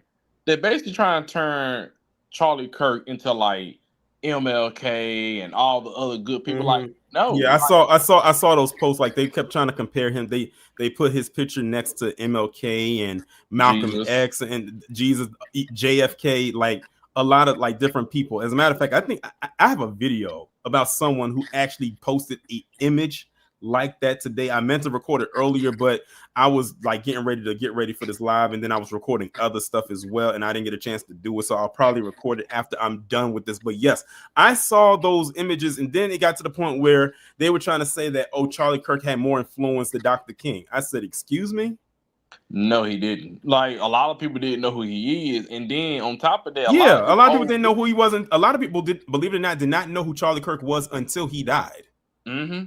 And then, you know, like, I know everybody is, if you're on social media, you know a lot of his videos have been going viral for what he was saying about black people. Yeah. A lot of those videos, old videos, recent videos. I'm like, yeah, some of y'all, y'all better. And now the two people out there posting how they feel and you being reckless with it, that's your fault. You getting fired. Why are you doing stupid-ish? Just why? Think, especially if you got a good paying job. Don't mess with your money because you said something online. Just don't do that. But Yeah, because I think one of the more viral ones was, it was this guy. I think he worked for the Secret Service. And he had ended up, it was a black guy. He worked for the Secret Service, and he's basically said that he got what he deserved, and he ended up getting fired while losing his job. Yeah, like y'all think now, like, come on now, don't be stupid. Don't let these microphones get y'all in trouble or get you, up out of here. But yeah, y'all better chill the hell out. But yeah, I don't know. It was something else. No, you know what the hell with it. But I'll land my plane there, Torian. B1. Shout out to Waller for coming up. E equals MC squared. What's going on? Hey, so about the Carmelo Anthony thing. This is so weird because all these years, why is he claiming Puerto Rico after all these years now, all of a sudden? I didn't even know. I was today years old when I found out he was Puerto Rican or half Puerto Rican. He has mentioned over the years about his Puerto Rican heritage, but never to the extent like he did in this Hall of Fame speech. I think that's why people were so taken aback by it, because people who are fans of his and followed his career from the beginning knew he had Puerto Rican lineage because he has mentioned it. But it's just the fact that you are giving a huge chunk of your career to the island of Puerto Rico, but you never played basketball professionally there. You played here in the States. You played for the Knicks. You know, you played here. Like, that's where you got. So I think that's what people like got caught off guard by. And then on top of that, because like I said, his dad is Puerto Rican and his mother is FBA, but he was raised by his mother because his dad died when he was like 2. He didn't really know his dad like that. And people was like, if you look at how Carmelo Anthony always presented himself, you saw in everyone's eyes, you saw a black man. Like that's all you really saw. But then when he did that, like you said, you didn't know that he had Puerto Rican lineage, and that's what kind of took everybody aback when he said it. As a matter of fact, I didn't get a chance to play this in the stream, but he actually did a podcast interview with who was it? It was a form damn. Cam I Newton? can't. No, not Cam Newton. They used to play. They was in the NBA as well. Oh my God, Steven Jackson? No. Somebody in the chat is probably going to pick it up because I saw the clip. Is it Matt? Matt, what's his name? Because he was on the Basketball Wives thing. Matt. No, I know who you talk about, but no, it wasn't him. If I say who he's married to, I'm gonna feel so embarrassed. But married to Gabrielle Union. Oh, Dwayne Wade. Dwayne Wade. Thank you. Thank you. Okay. He did a podcast, sit down interview with Dwayne Wade. And in it, D Wade had asked him about what artists did he listen to, or something like who was in his playlist or something like that. And Carmelo had mentioned FBA hip hop artists. So when we saw that, they was like, you giving all this praise to Puerto Rico, but your playlist is compiled of mostly FBA artists, but you didn't mention not one Puerto Rican artist. Right. So people was like saying things like that, but then you had a lot of people that, they was getting upset because we called that out, but that's par for the course. And that's what I'm trying to figure out. I'm like, I don't recall seeing news headlines about him donating things to Puerto Rico back when they got hit by Hurricane Maria in 2017. I didn't see him go over there and help those people. And all of a sudden now he's trying to claim the island like, he's from there, even though he was born and raised here in the U.S. So I kind of thought that was a little crazy. And then did you see Trump's reaction when he was asked by a journalist about how he was holding up after Kirk's death? And then he gave like some trucks. Yeah, he gave a simple, vague answer like, I'm doing fine. And then he talked about the ballroom, the new ballroom that they're building there at the White House or something. And I'm just like, something just tells me that like this was some type of inside job to like stir the masses up or something, because I don't know. It just seemed like if you're so torn up by this one person's death, I would think you would have a little bit more compassion in that moment, And then my last thing is like, about the Colorado shooting. Colorado has probably no surprise to you, but Colorado has a lot of racism, a lot of racists out there too. No surprise there. So it wasn't no surprise when, with the Colorado shooter and, what his whole beliefs were and everything like that. And it's funny because it seemed like when Columbine happened back in 1999, that's when a lot of people were blaming bullying for why those guys did what they did. But I read a few books on that situation, and it was really just like what you see now with these mass shootings, far right racism, white supremacy motives, because one of the two shooters, like he listed every single racial slur of every group in his diary. He worshipped Hitler. They actually did the shooting on Hitler's birthday, which was April 22nd of 1999. And they even called a black victim the N-word before shooting and killing him. Yeah, I don't know if he was subscribed to my channel at the time, but when I was doing when I started doing True Crime Sundays last year, Columbine was one of my early entries, and it actually talked about what you're talking about right now. Oh, great. Perfect. Yeah, because so that's why when you were saying it, I was sitting on the other side of the screen just shaking my head in agreement, because I was like, yep, everything that you're saying, I remember them mentioning in that documentary that I watched. they made sure to sugarcoat the hell out of that shit, because now back then they didn't have social media, so you couldn't go on their accounts or anything and see what they were talking about or who they were following. But they sugarcoat that up to this day, years later, that was not racism or anything, and that was just bullying. And Isaiah Shoal's father, who was the black victim, he called it out for what it was. And said that it was racism, and they got harassed. People were breaking into their cars, throwing things at their house, vandalizing their house, and eventually they had to move away from there because of all the harassment that they were facing. So yeah. And then my last thing is, Bernice King saw the picture of them comparing MLK to Charlie Kirk as well, and she was like, "I'm just tired," Yeah, So I bet she is, because she gets hit with that a lot. Like, like you're bastardizing the legacy of her dad by putting images of a person like Charlie Kirk next to him like that. Can you imagine? Malcolm X's family. They were still. Can you imagine if both of those men were still alive to this day? right. Yeah, I can't imagine, and just to constantly have her father's name in people's mouths like that, and like comparing him to off the wall stuff. But I'll land my plane there. Thank you as always. No problem. Shout out to E equals MC squared for coming up. Jonathan, what's going on? What's going on, man? I know picked up on most of the videos. So about Charlie Kirk. First off, I actually saw that image of what Wallow was talking about. Standing with him, Malcolm X, and Jesus, and they said the reason for their deaths were all over words. Well, here's the difference. The difference between Kirk's words and the rest of the other words.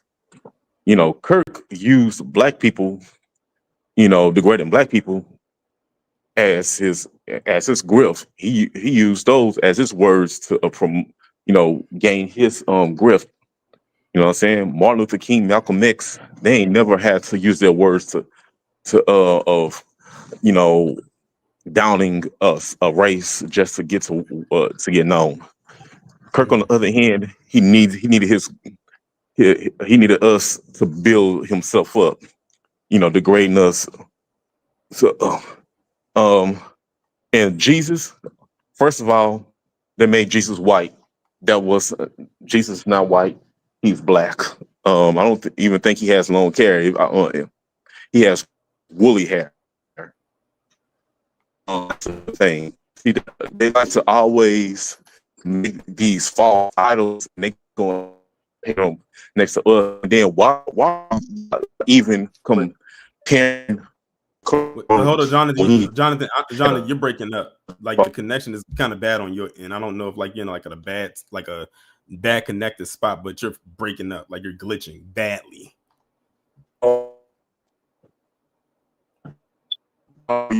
This house had coverage. Let me go back to where I was. Okay, you better now. Yeah, I know. I'm looking at my line. Okay, yeah. So they compared Charlie Kirk to Martin Luther King when Charlie Kirk, Twitter post was degrading Martin Luther King and try to say it was a myth, and it's time for people to start, for me to start revealing the real truth. And we never saw him reveal one thing about what he said about Martin Luther King that was true. All his stuff was all about lies and lies. He just couldn't find any proof. And they have a nerve, and people have nerve to tell us to show him sympathy. Like, once he disrespected Martin Luther King, that was it for me. Everything else was bad enough, but that was the last straw. Like, he wasn't gonna get nothing from me. And Katelynn, this ain't the first. And as for Katelynn Clark, trust me, bro, this ain't her first incident. She had multiple incidents running off that bench, and I swore people said she had a growing injury, but she's always getting up, run off that bench to fuss at some referees. There's a video of her kicking a soccer ball after it was reported that she had a groin injury. Let me ask you something: Are you able to kick anything if you had a groin injury? No. Exactly. So why she's kicking balls if her groin injury or her whatever she has stuff under there is like torn or have an injury somewhere and then when she was playing, she treated the ref like a dog. She did this to the ref.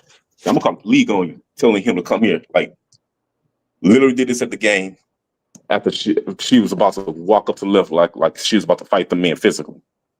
Like I'm gonna tag you in those videos because all those videos of her shenanigans will show you, how really big of a Karen she is. So yeah, her fans hyped her up and just made her look like a straight villain. Well, she is the real villain. So the roles are reversed.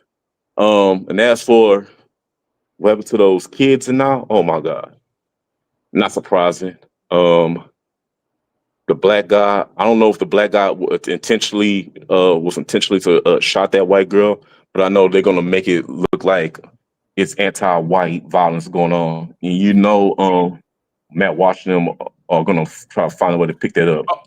They just wait. Listen, they ain't worried about that. They all over Twitter crashing out about trying to get these people fired with Charlie Kirk. Someone actually just posted in was it my Discord? I think it was in my Discord about some teacher, I think in New York, that just lost their job because of some things he said as it pertained to Charlie Kirk. So that they are basically going on their cancel culture tour. And I have a whole video coming up about that, basically talking about how the far right is now officially pro cancel culture. I mean, they already were, but with this, they are now diving headfirst into it. And when people call it out, they are now like embracing it. So it's like, okay, y'all are basically no different than the quote unquote left. That's why I say they are two sides of the same buzzard. And I said maybe this needed to happen for people to actually see this occur, but that's where we are right now. Oh, well, you know what? Let them go ahead because didn't you say, trying to get employees fired for their opinion about Charlie Kirk, they can file a lawsuit? If there's a basis there that they can file a lawsuit for, probably, yeah. But I think the thing that they need to be worried about is if they go with option number 2, because if you start messing with people's livelihoods, then yeah, you don't want to go to option 2. That's why I said that. And then on top of that, these people are so bold that they're putting themselves out there and bragging about it. So people know. So now people know who they are, and if they wanted to pull up, and if they had the balls to do it, they will do it. So I said y'all better tread lightly with you trying to go on this crusade of getting people fired and losing their jobs. Oh, okay. Well, yeah. I would love the far right to take it that far, so I can the video of the whooping that they will receive for messing with someone's livelihood. That's what I'm. So please let them do it, so I can get some footage of their asses getting beat for doing that. Like, don't mess with people's livelihood. I mean, you have your opinions; they have their opinions. You know what I'm saying? Respect it. Don't go around trying to find those people who said that Charlie got what was coming to him, and then use that to get them to force their way out of their job. Because you know what I'm saying, at the end of the day, that man, it's not that important for you to go around and try to get someone terminated over free speech. Y'all said free speech, right? So let everybody have that free speech. It's not applied only to y'all. It's applied to everyone. Mm-hmm. But yeah, like I said, let them do that so we can get good old footage of the ass whooping they will receive for them messing with their livelihood. And I'm gonna land my plane right there. Appreciate you coming up. Shout out to Jonathan for coming up. Let's see. Next up, we got AW1. What's going on? Oh, yeah, what's going on, y'all? Torin, I gotta ask you again. How do you do this? It's simple. It's a lot, but it's pretty. I'm used to it by now. Right. Well, let me ask you. Let me ask you this. Obviously, no one wanted to see him get shot in the neck, man. Charlie Kirk. Nobody wanted to see that, you know. But like I said, I have no empathy for him because my question is, did he have empathy for Trayvon Martin's family? No, of course Or not. did he have empathy for Tamir Rice's family? No, of Eric course not. Gardner, George Floyd, Breonna Taylor, Ahmaud Arbery, even Sonia Massey. Did he have empathy for their families? So why should we have empathy for him? Now, I don't think, because like Torian, you're not celebrating his death. No one is. I'm not. And here's the thing. Yeah. Even when we say, and I'll say this, even when we say things like, okay, whatever, or we don't care, or we're just going to continue to move on and go on about our day, even they will treat you saying that as you speaking ill of him. If you just simply say you don't care, they want you to care about this because they care about it. I see, there goes that privilege that you want, so that you wave around so much, that you claim you don't have. They want us to care. They basically want us to be fake outraged, basically. Right. And I'll say this as well. When it comes to that 17-year-old girl that got shot, man, that is unfortunate. And then and that's the first time I heard about that. But when I saw it was a black, I was like, oh man, here we go. Mm-hmm. And and no one in our community supports that. Whatever happened during that road rage, that could have been avoided. We all agree. He did not have to shoot her and shoot that kid in the head. And condolences to her family and that baby. And her boyfriend or whoever he was. It was her boyfriend because she was only 17. Right. Boyfriend. I mean, I don't know, because you know how it is, especially with kids. No, they said it was her boyfriend because in the story they said her boyfriend was the one driving. Oh, okay. Yeah. Well, let me ask you, why did he shoot her, you think? I don't know. That's what I wish they would go into. Maybe because it's an ongoing story. Like at that time, it was a brand new story, so they probably didn't have all the details yet. But yeah, that's crazy. I don't know. That's why I said like that. I said that road rage is crazy. You just never know the mindset of people behind the wheel of a car. And like I said, it's like, I mean, I don't think it's because she was white though.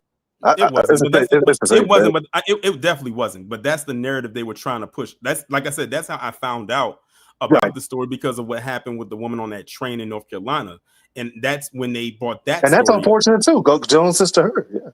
Yeah. That's why I had to do, because initially I was going to incorporate that story into the recap, but because it was so much with that one story, I decided to just go ahead and do a separate live just on that. And it's a good thing I did, because it took me about a good 30 minutes to an hour just to get through that one story. And I wasn't about to do a whole hour dedicated to that story while I had all these other stories, right? You see how many stories I went through today. Yeah. And like I said, there's someone that says, well, why don't you do stories what happens to white people? Well, you did today. I do stories like that. I do stories like that all the time. You don't believe me? No, here's what it is. They want me to do stories like that, where the white person is the victim of a black person, like with that one in the Arena Zaruska story. But when it does involve white people, they don't want it where they are the ones being the perp. Right. That's really, I think that's really what it boils down to. And first off, and like I said, you're a black channel. And it doesn't mean that you hate anybody. You go to Native American channels, you go to Asian channels. They talk about stuff concerning their communities. Mm-hmm. That's exactly what you're doing, and you're not telling black people to go out there to hurt anybody. Mm-hmm. You just basically tell, hey, be woke, be alert, exactly, be aware of what's going on. And then when it comes to Katelynn Clark, look, I don't hate her. I have no reason to dislike her, but it's like, listen, if I was playing basketball, I guess I wouldn't like her. I'm gonna tell you why. This girl talks a lot of trash. And that's something they don't want to talk about. They act like she's just so innocent, don't say nothing about nobody. Yes, she does. She talks shit. Which is why I don't know if people remember when Angel Reese did the little "you can't see me," because she did it to everybody. They forget that part. But see, she's allowed to cry. She's allowed to be a baby. She's allowed to. But Angel Reese is under a microscope every second. Look, girl, don't get me wrong. There's some things she did I don't like, I don't agree with. But at the same time, she is young. Yeah, I've seen worse than that. But yeah, I'm gonna just say it like this: when it comes to Charlie Kirk, listen. Again, I don't like that he got shot in the neck. like I said, I never took this fool seriously. And ironically, and I think it's a cherry on the top when he got shot. Well, not cherry on top. I take that back. No. And you know, but it's ironic. That's the word I meant. That he got shot by someone that's a Republican. That's almost the same. You know, they both love Trump. And it wasn't. You know, when I saw that, I was like, they're gonna be mad. And they can't blame us. They're probably hoping it was a black guy. Please let it be a black man. He didn't fit into the categories that Or Charlie liberal. Kirk always. He didn't fit into the categories that Charlie Kirk always placed like criminality in, which of course is black. Yeah. You know, he always talked about trans individuals or anybody who was not white. And the thing is, they tried to link it to the trans thing because it turns out that allegedly the Tyler Robinson guy who did it, apparently his partner was trans. So he's So basically, by that means he's by extension he's a trans advocate. Oh, I see. Okay, so he's gay. I didn't know that part. Well, Yeah, I must have been. that's what's floating around because they kept bringing it up because I'm like, why do they keep bringing up trans? And I'm like, this guy's not even trans. He doesn't even identify as that. And then I saw that I was like, oh, okay. So that's where that's allegedly coming from. So they're trying to, and again, nowhere have I seen any of the usual suspects bring up white on white crime. Not one time. Right. It's not a liberal, conservative, right? Yeah, they do. They say it's a liberal thing. They say it's a leftist thing. Then now allegedly his partner was trans. So now they're saying he's a trans activist. I say at the end of the day, he's still a white man. Right. Like you can't just like the one that happened a couple weeks ago in Minnesota. That person identified as trans, but they were still white. Right. You know what? I said their mindset is one that needs to be studied. I agree. And I will say this too, but like, I just want to say you're doing a good job, man. You know, you keep, keeping us straight, keeping us, even though most of us, but it's like, I love the stories that you tell. Appreciate it. No, we appreciate you, man. And, and you do it in a positive way. You're not out there telling us to go do shit. But if you listen to the haters, they'll probably tell you, oh, you're a radical. You're woke. Well, they're right about the second part because we are woke. Mm-hmm. The real definition, not the bastardized one. Yeah, not that bastardized that Piers Morgan wrote a damn book about. And I'm gonna tell you, like I tell people, I'd rather be woke than asleep. Because what it is, you want me to just go along with the program? Oh, just take it. Let me tell you something about Glenn Beck. Did you ever hear him? Do you know he said one time he want black people to be more like Martin Luther King and not Malcolm X? What do you think he meant by that? I don't take Glenn Beck serious, but it's interesting you brought up Glenn Beck because he actually made a video recently where he tried to say that Charlie Kirk was a civil rights leader. I said, Glenn Beck, go back. I said, Glenn Beck, go. I said, go lay down in your coffin. Go back to sleep. Right. And when Martin Luther King actually had empathy for people, and he didn't. He admitted he didn't. And again, like I said, I don't like that he. When you stood there because you just went out. If you and me would have got shot, I'm sorry. Because my phone keeps going off. If you and me would have got shot, you think he would have empathy for us? No, no. He would cash in on it, like he did Traymond and the rest of them. But like I said, this is Glenn Beck we're talking about. I mean, he's the person who runs the Blaze, who gave Jason Whitlock a job. So, and also you gave the Saltine Queen, aka Tommy Lauren, a job as well. That's unfortunately how many of us got exposed to her. But yeah, Glenn Beck, he's right up there with Dennis Prager for me. I agree, and the hell with all of them. And but like I said, I'm gonna go now. Okay. I gotta go wash my clothes. You right. G1, stay woke, and hey, man, let's just keep moving forward. B1. Shout out to AW1 for coming up. Next up, we got Denzemus. What's going on? Oh, I don't know what happened. He clocked out. Well, Denzemus, I hope you can come back up. Mahako, what's going on? Yo, Torian, what's going on, man? Can you hear me clear? I can hear you. All right. First of all, I want to say thank you for doing what you do. All your information, it really helps out a lot. I be at work a lot and everything. And when I come to your YouTube channel, it's quick, it's very concise, very thorough, all the above. One of the first things I wanted to talk about is Charlie Kirk. Before I get into it, like I said, I speak for myself when I say this. I do not condone people going out and sniping folks because they disagree with what they said. However, with that being said, I feel nothing for Charlie Kirk because that's the same individual that was sitting there dissing our icon, Dr. Martin Luther King. B, literally said that we were better off as slaves, which is disrespectful as shit. And then he went on and on and on. He would go to college campuses trying to sit there and do the whole I'm white and I say so with the quote unquote black on black crime, which is the stupidest thing I ever heard in my life. It's literally a proximity based thing. If things aren't going too great for a community, yes, they're going to start committing crimes because things ain't right in the community. So you already know he does a lot of that crap. And then apparently they want to sit there and come at us talking about why are you guys celebrating instead. None of us in the black community are doing that. That's white people. They were literally dancing and memeing him like, oh my God, he's dead. I'm like, that's y'all. That's why you guys are in this mess right now. And then did you hear what the mayor said when they had like the press conference or whatever you want to call it? The governor. Yes. I actually went. I don't know when you came in, but I actually went over that. Spencer Cox. I came in a little late. I'm sorry. Yeah, I heard about what he said, and he said I was just hoping that it wasn't one of us. Yes. See, that right there is why they're in this mess. So any white people that are listening, y'all need to stop worrying about us black people because you guys created this white supremacy nonsense. So right now what's happening is it's imploding on you guys. I don't feel bad because this is what you get. And it's like they keep lying all these times about how this black boogeyman that keeps on doing these things. Majority of the time it's them. I was actually I had called into the Wambi's live yesterday, and I was talking about how it's like Charlie Kirk spoke into existence of what was going to happen to him when he tried to frame it for it to possibly happen to somebody else, probably mainly us.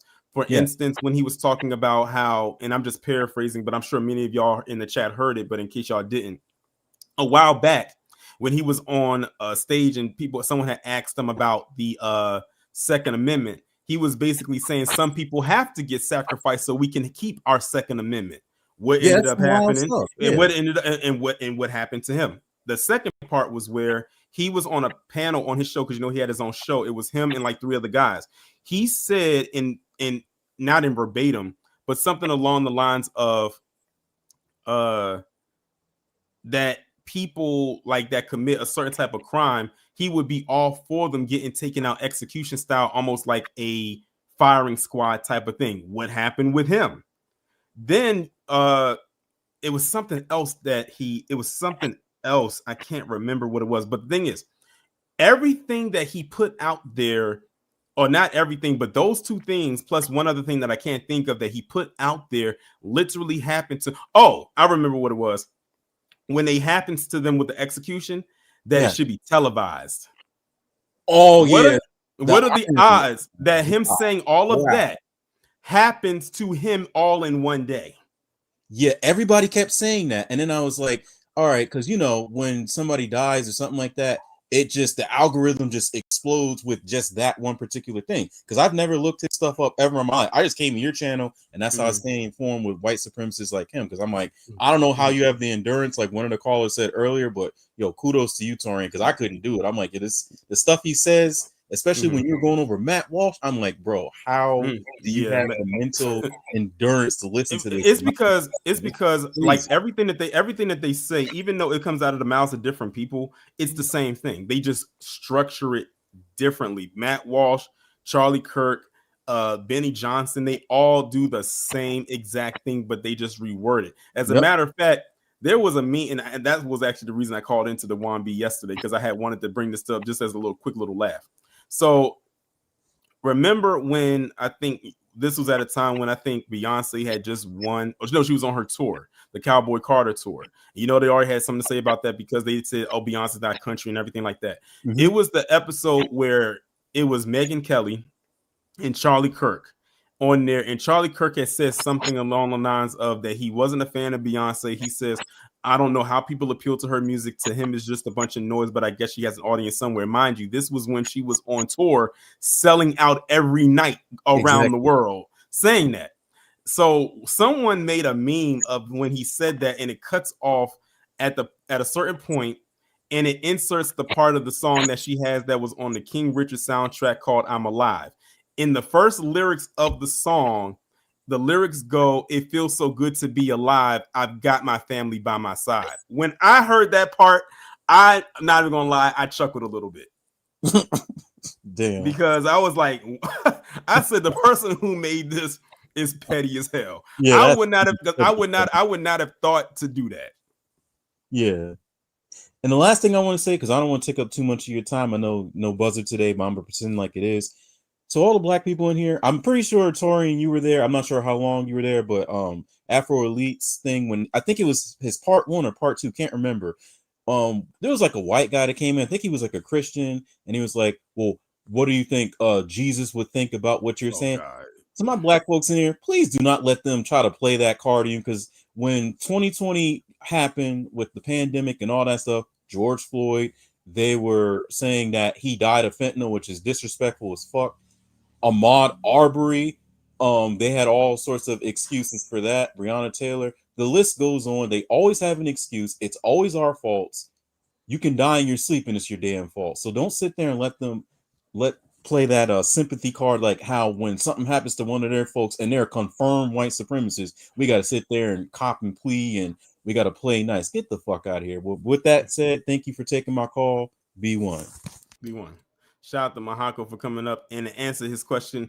If it was I think I was on that live with Afro Elite, because I know I called in to one of those shows. It might have been the first one, because he said he was going to talk about something completely different. But then, of course, with everything that happened with Charlie Kirk, everybody pivoted. Because remember, I wasn't even supposed to do a live that night. Y'all wasn't going to hear from me until the next day, until that Thursday. But I said, let me go ahead and hit and do it, because I know everybody's going to hear what I have to say about it. I know people going to have something to come up and say about it, which is why I ended up just doing a live as an impromptu. And it was a pretty decent, it had a very good turnout. But I think Denzimas got his stuff together, so I'm gonna bring him back on up. Denzimas, what's going on?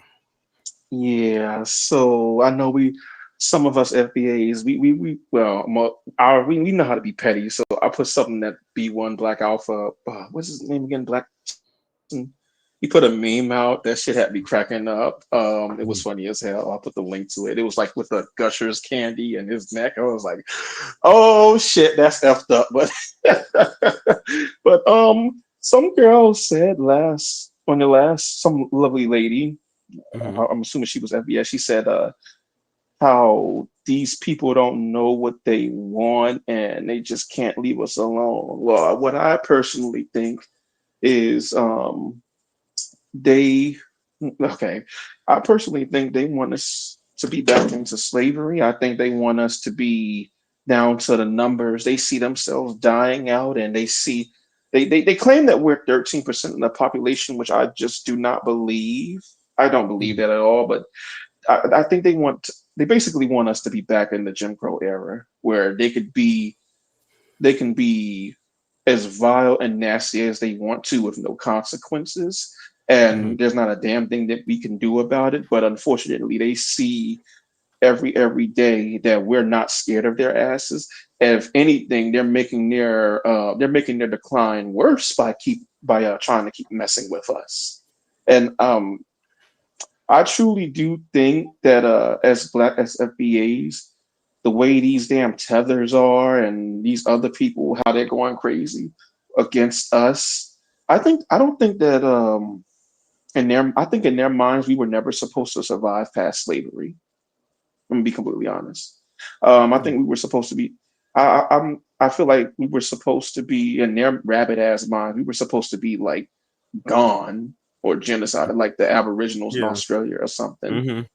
And I want to say this about Charlie Kirk. That's why they have to put out that propaganda the way that they do. I don't know if you was in the live that I did on Thursday, the one where I was going in on what about the woman on the train or was that no on that? I don't know. Was it a bus or a train? I would say public transit down there in North Carolina and the stuff they were putting out there. That's why they have to constantly put that propaganda out there. And the thing is, because none of it is organic. And the thing is, notice that they put all of that out there about this one black guy, which again, that was an isolated incident because it was just him. They made it seem like it was a widespread thing or some kind of epidemic.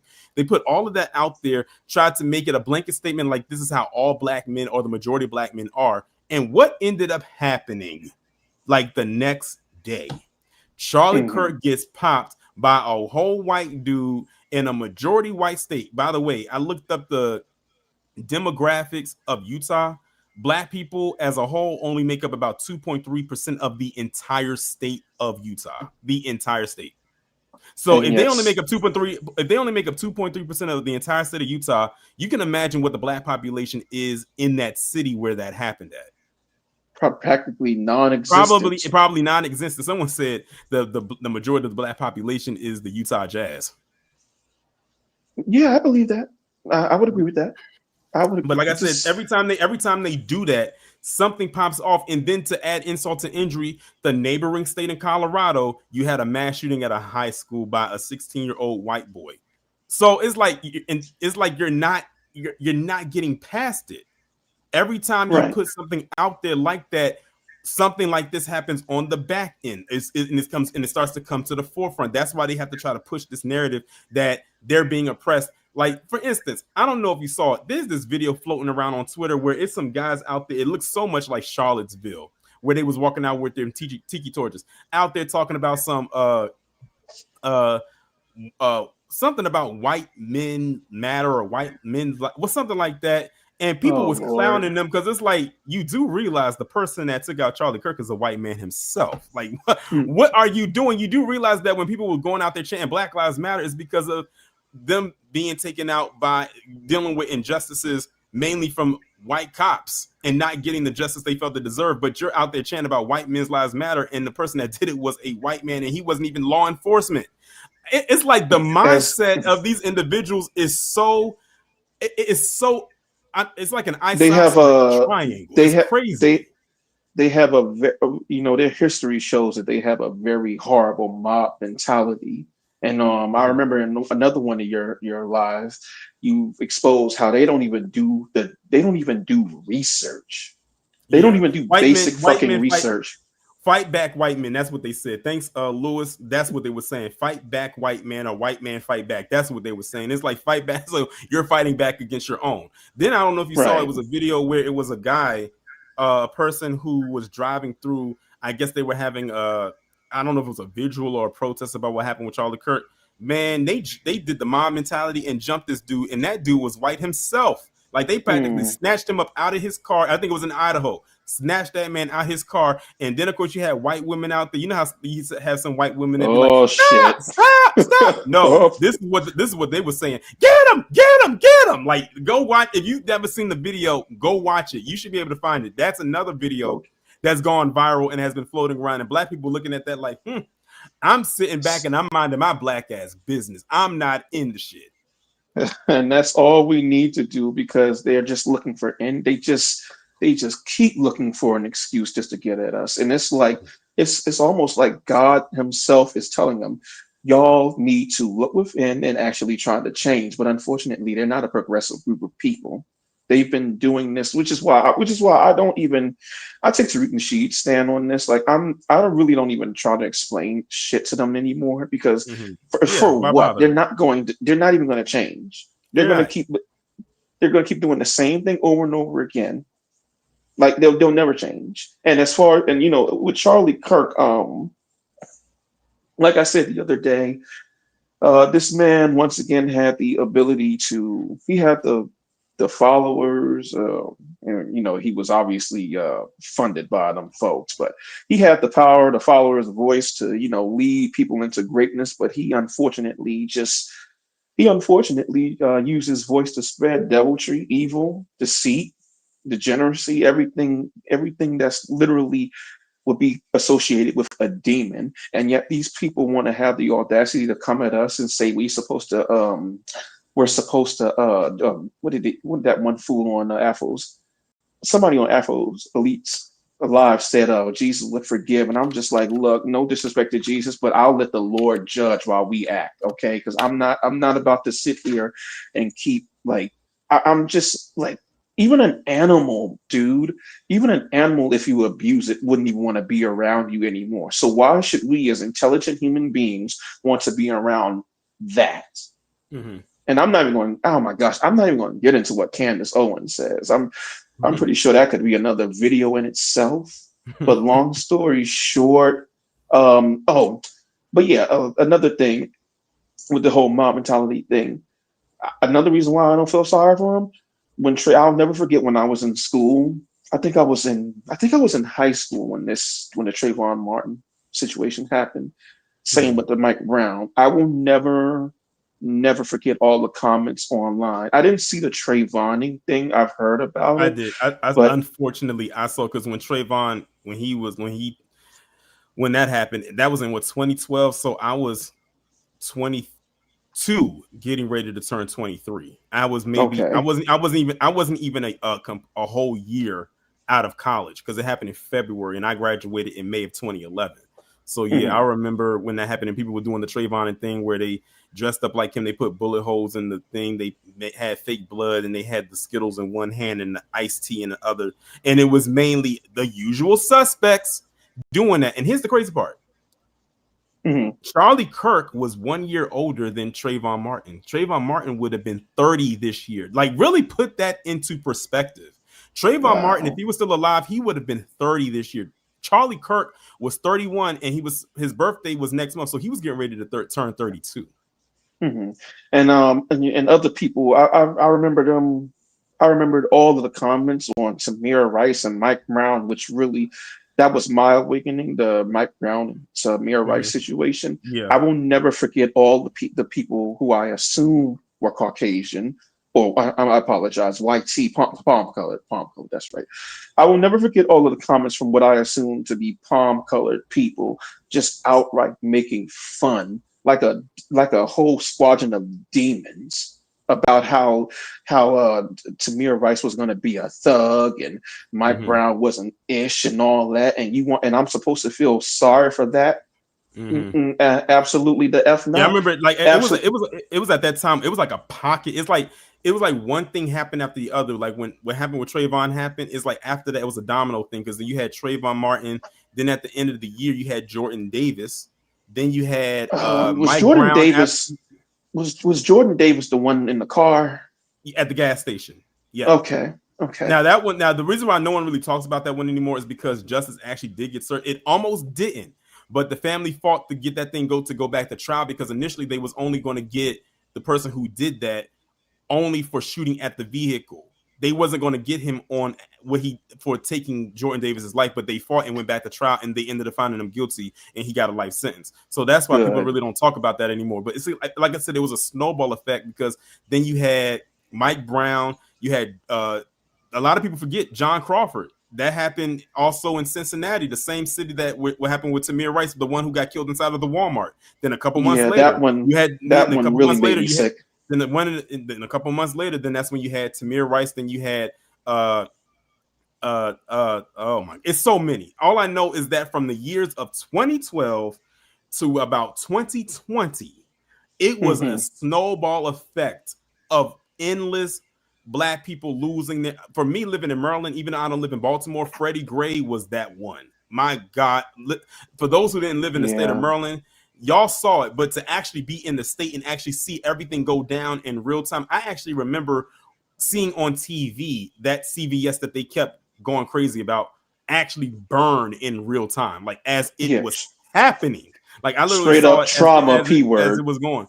Like literally, like the cops throwing the rocks at the kids and the kids throwing the rocks back at the cops. The kids just got off the bus. They were just getting out of school.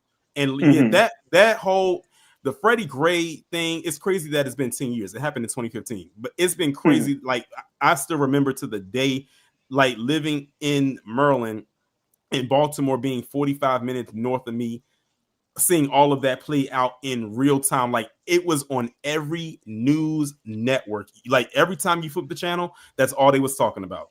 But hey, Denzimas, I don't mean to cut you off, but I actually have two more people that I want to bring up. Okay. Well, can I just end it with saying one thing real quick, if you don't mind? Go ahead. Okay. Well, like I said, family, to my fellow FBAs, it's not our responsibility to change these people because their history just shows their history speaks for itself. Okay. We just need to mind our business and just let God handle it because they're going to try no matter what we do, no matter what we try to say, they'll always try to come after us no matter what, even when it comes to their own detriment. It's not our business to help save them at all. Let them fall and burn as far as I'm concerned. They dug this grave. They dug this grave for their entire people on themselves. And now they're being judged on it. That's all I have to say. Appreciate you coming up. Shout out to Denzemus for coming up. Next up, we got Goddess. It's been a while since you came up. What's going on? Yes, it have. B1 salute to you, brother. As always, you're hitting the nail on the head. Always right on time with what's going on and keeping your ear to the pulse of what's going on in our FBA, lineage, what concerns us, and all the pearls and plots that may be abroad that stares. But to speak about Casey, Charlie Kirk, I feel nothing. And it's my God-given right to feel how I want to feel. No one has the right to tell a person how to feel, let alone what to really say, because we fought for that right. It's in the Constitution, and we died and fought in every war for that right. So to say that, but remember, words carry consequences. So It's power in the tongue. yes, indeed, life and death is indeed within the power of the tongue. The tongue is a two-headed sword, the snake, the pen. And So, also so too, to a lot of speak. people think that it's not so much. It's not, for me. It's not even just necessarily Charlie Kirk and what he spewed out. Of course, like, I didn't like what he said, but it's also because, and I said this, and a lot of people leave this part out. It's the influence he had. That's why I said when I did the live the other day, I said people was like treating it as if Charlie Kirk was just like another person. I said, no, Charlie Kirk had a very large platform. He was a huge piece knocked off of the chessboard. Like him being taken out, that kind of set them back a little bit. Will they recover? Probably, but they're not going to get another Charlie Kirk. That's why when they be putting the meme, when I see them put that meme up there saying there will be 10 million more Charlie Kirks to rise from this. On one hand, I'm saying to myself, okay, y'all are being very ambitious right now. But on the other hand, it may not be 10. It may, but as I said on the other hand, it may not be 10 million, but it will be some. Because again, because of the influence that he had, for the mindset that he put out. I mean, think about it. He has people literally calling around and emailing people's jobs to get them fired. Yeah. And some people are actually getting fired. Indeed. And that's sad. And,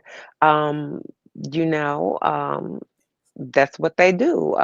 They cry their tears, and they wage war unnecessarily on anybody with a different opinion. But we fought to be critical thinkers and free thinkers. But no, they want us to be all mechanical, all pretty much paper cutouts, carbon copies of each other, which we know is impossible for two human beings, even twins, to differ in some things. Yeah, definitely.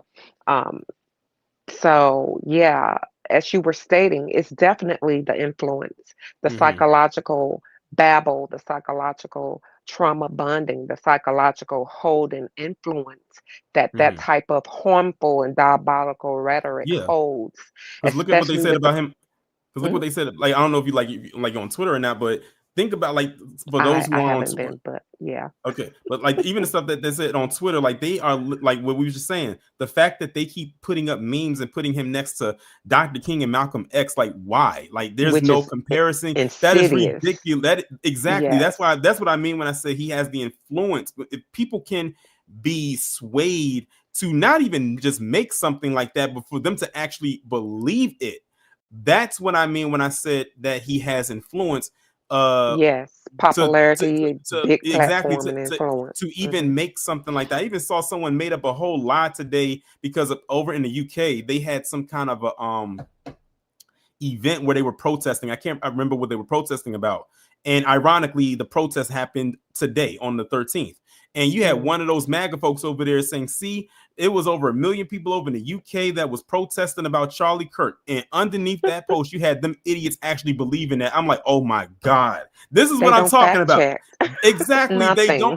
I said, when it comes to the grift, I said, that's one of the major parts right there for their believers to do is they don't fact check anything, but the person who posted it knew he would get a lot of traction behind it because it's playing on the emotions that they have with what happened with Charlie Kirk. So they know they're not going to check it. They're going to flock right to it. And a good 85% of them did. Only about 15% of them asked, was it true? And looked to see it wasn't.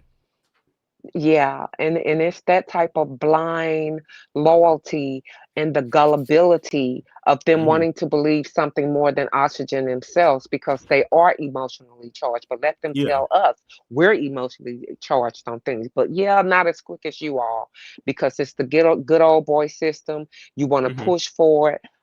Is I'm pink and I say so. So it's all of that type of foolishness, and they wrap themselves in the cloth of them being right and most time Christian and straightforward and male dominant. But we can't forget about the feminine aspect of that too, because that vulture has two sides of the same vulture, so to speak. And then moving along to some of the other things that you covered, along with the female sloth in her PDF file looking ingrate, looked like a cousin or something or other to her that did these inflictions upon these children. I mean, wow, and they've been quite quiet about it, if you ask me. That's why I had to talk about it. Even though I like to cover stories that happened this week, I had to reach back a couple weeks because this story came out like the first week of September. And I had to talk about it because I was like, I know the usual suspects ain't going to talk about it because of who they are. Now, had they both been black, they would have been all over and said, see, that's why we keep telling you they don't know how to take care of their kids. Meanwhile, there's several stories out here like this one that literally overshadow anything that they could possibly try to say when it comes to black parents. I mean, the thing is people, and one thing people can't accuse me of is saying that I don't cover stories where it's dealing with bad white parents or bad black parents or bad parents of any other group, because if y'all are subscribed to my Patreon, and even if you aren't, you see me post on the community tab of different situations where people are committing these heinous acts to children, whether it's their kids or somebody else's. Indeed. It's a fair table, if you ask me, when you are reporting on these things.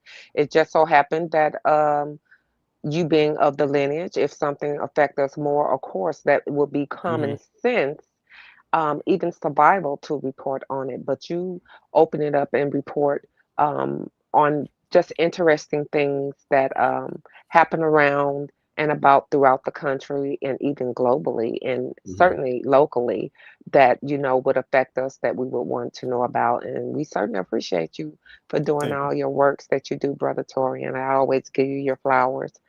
Keep doing what you're doing, and salute to you, brother. B1. Appreciate you, B1. Shout out to Goddess for coming up. And we got one last person that is going to be coming up, but I have to, of course, play their intro. Heed my command and reclaim these relics of hatred. Hurricane Nisi, take us home. All right, family. Listen to my words, because the Lord dropped this in my spirit. The Most High has commanded his people, foundational Black Americans, stand down. Psalms 46:10. Be still and know that I am God. God has ordained this. This is not our fight. It is the Lord. Vengeance is his, not ours. and we will see the salvation of the coming of the Lord. And let the church say amen. Amen.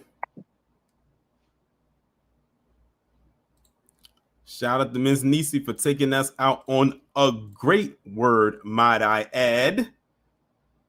But shout out nonetheless to everybody who came up and spoke on this weekly recap Saturday. Of course, you know the next weekly recap will be next Saturday, same time, same place on the 20th. But tomorrow, as you know or don't know, tomorrow is True Crime Sunday. I will put the information up about True Crime Sunday probably at around 7 p.m. and you'll see what the topic is going to be. If you're not following me over on Rumble, please be sure to do that because that is where we will be watching the documentary. Of course, the pre-show will be on here. And like I said, True Crime Sunday is not at 12 noon anymore. It is going to be at 4.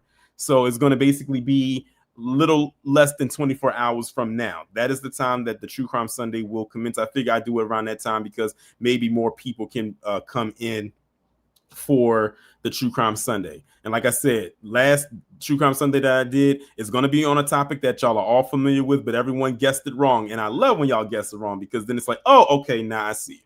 I'm going to be honest, I kind of like it when I get a one-up on y'all, just a little petty.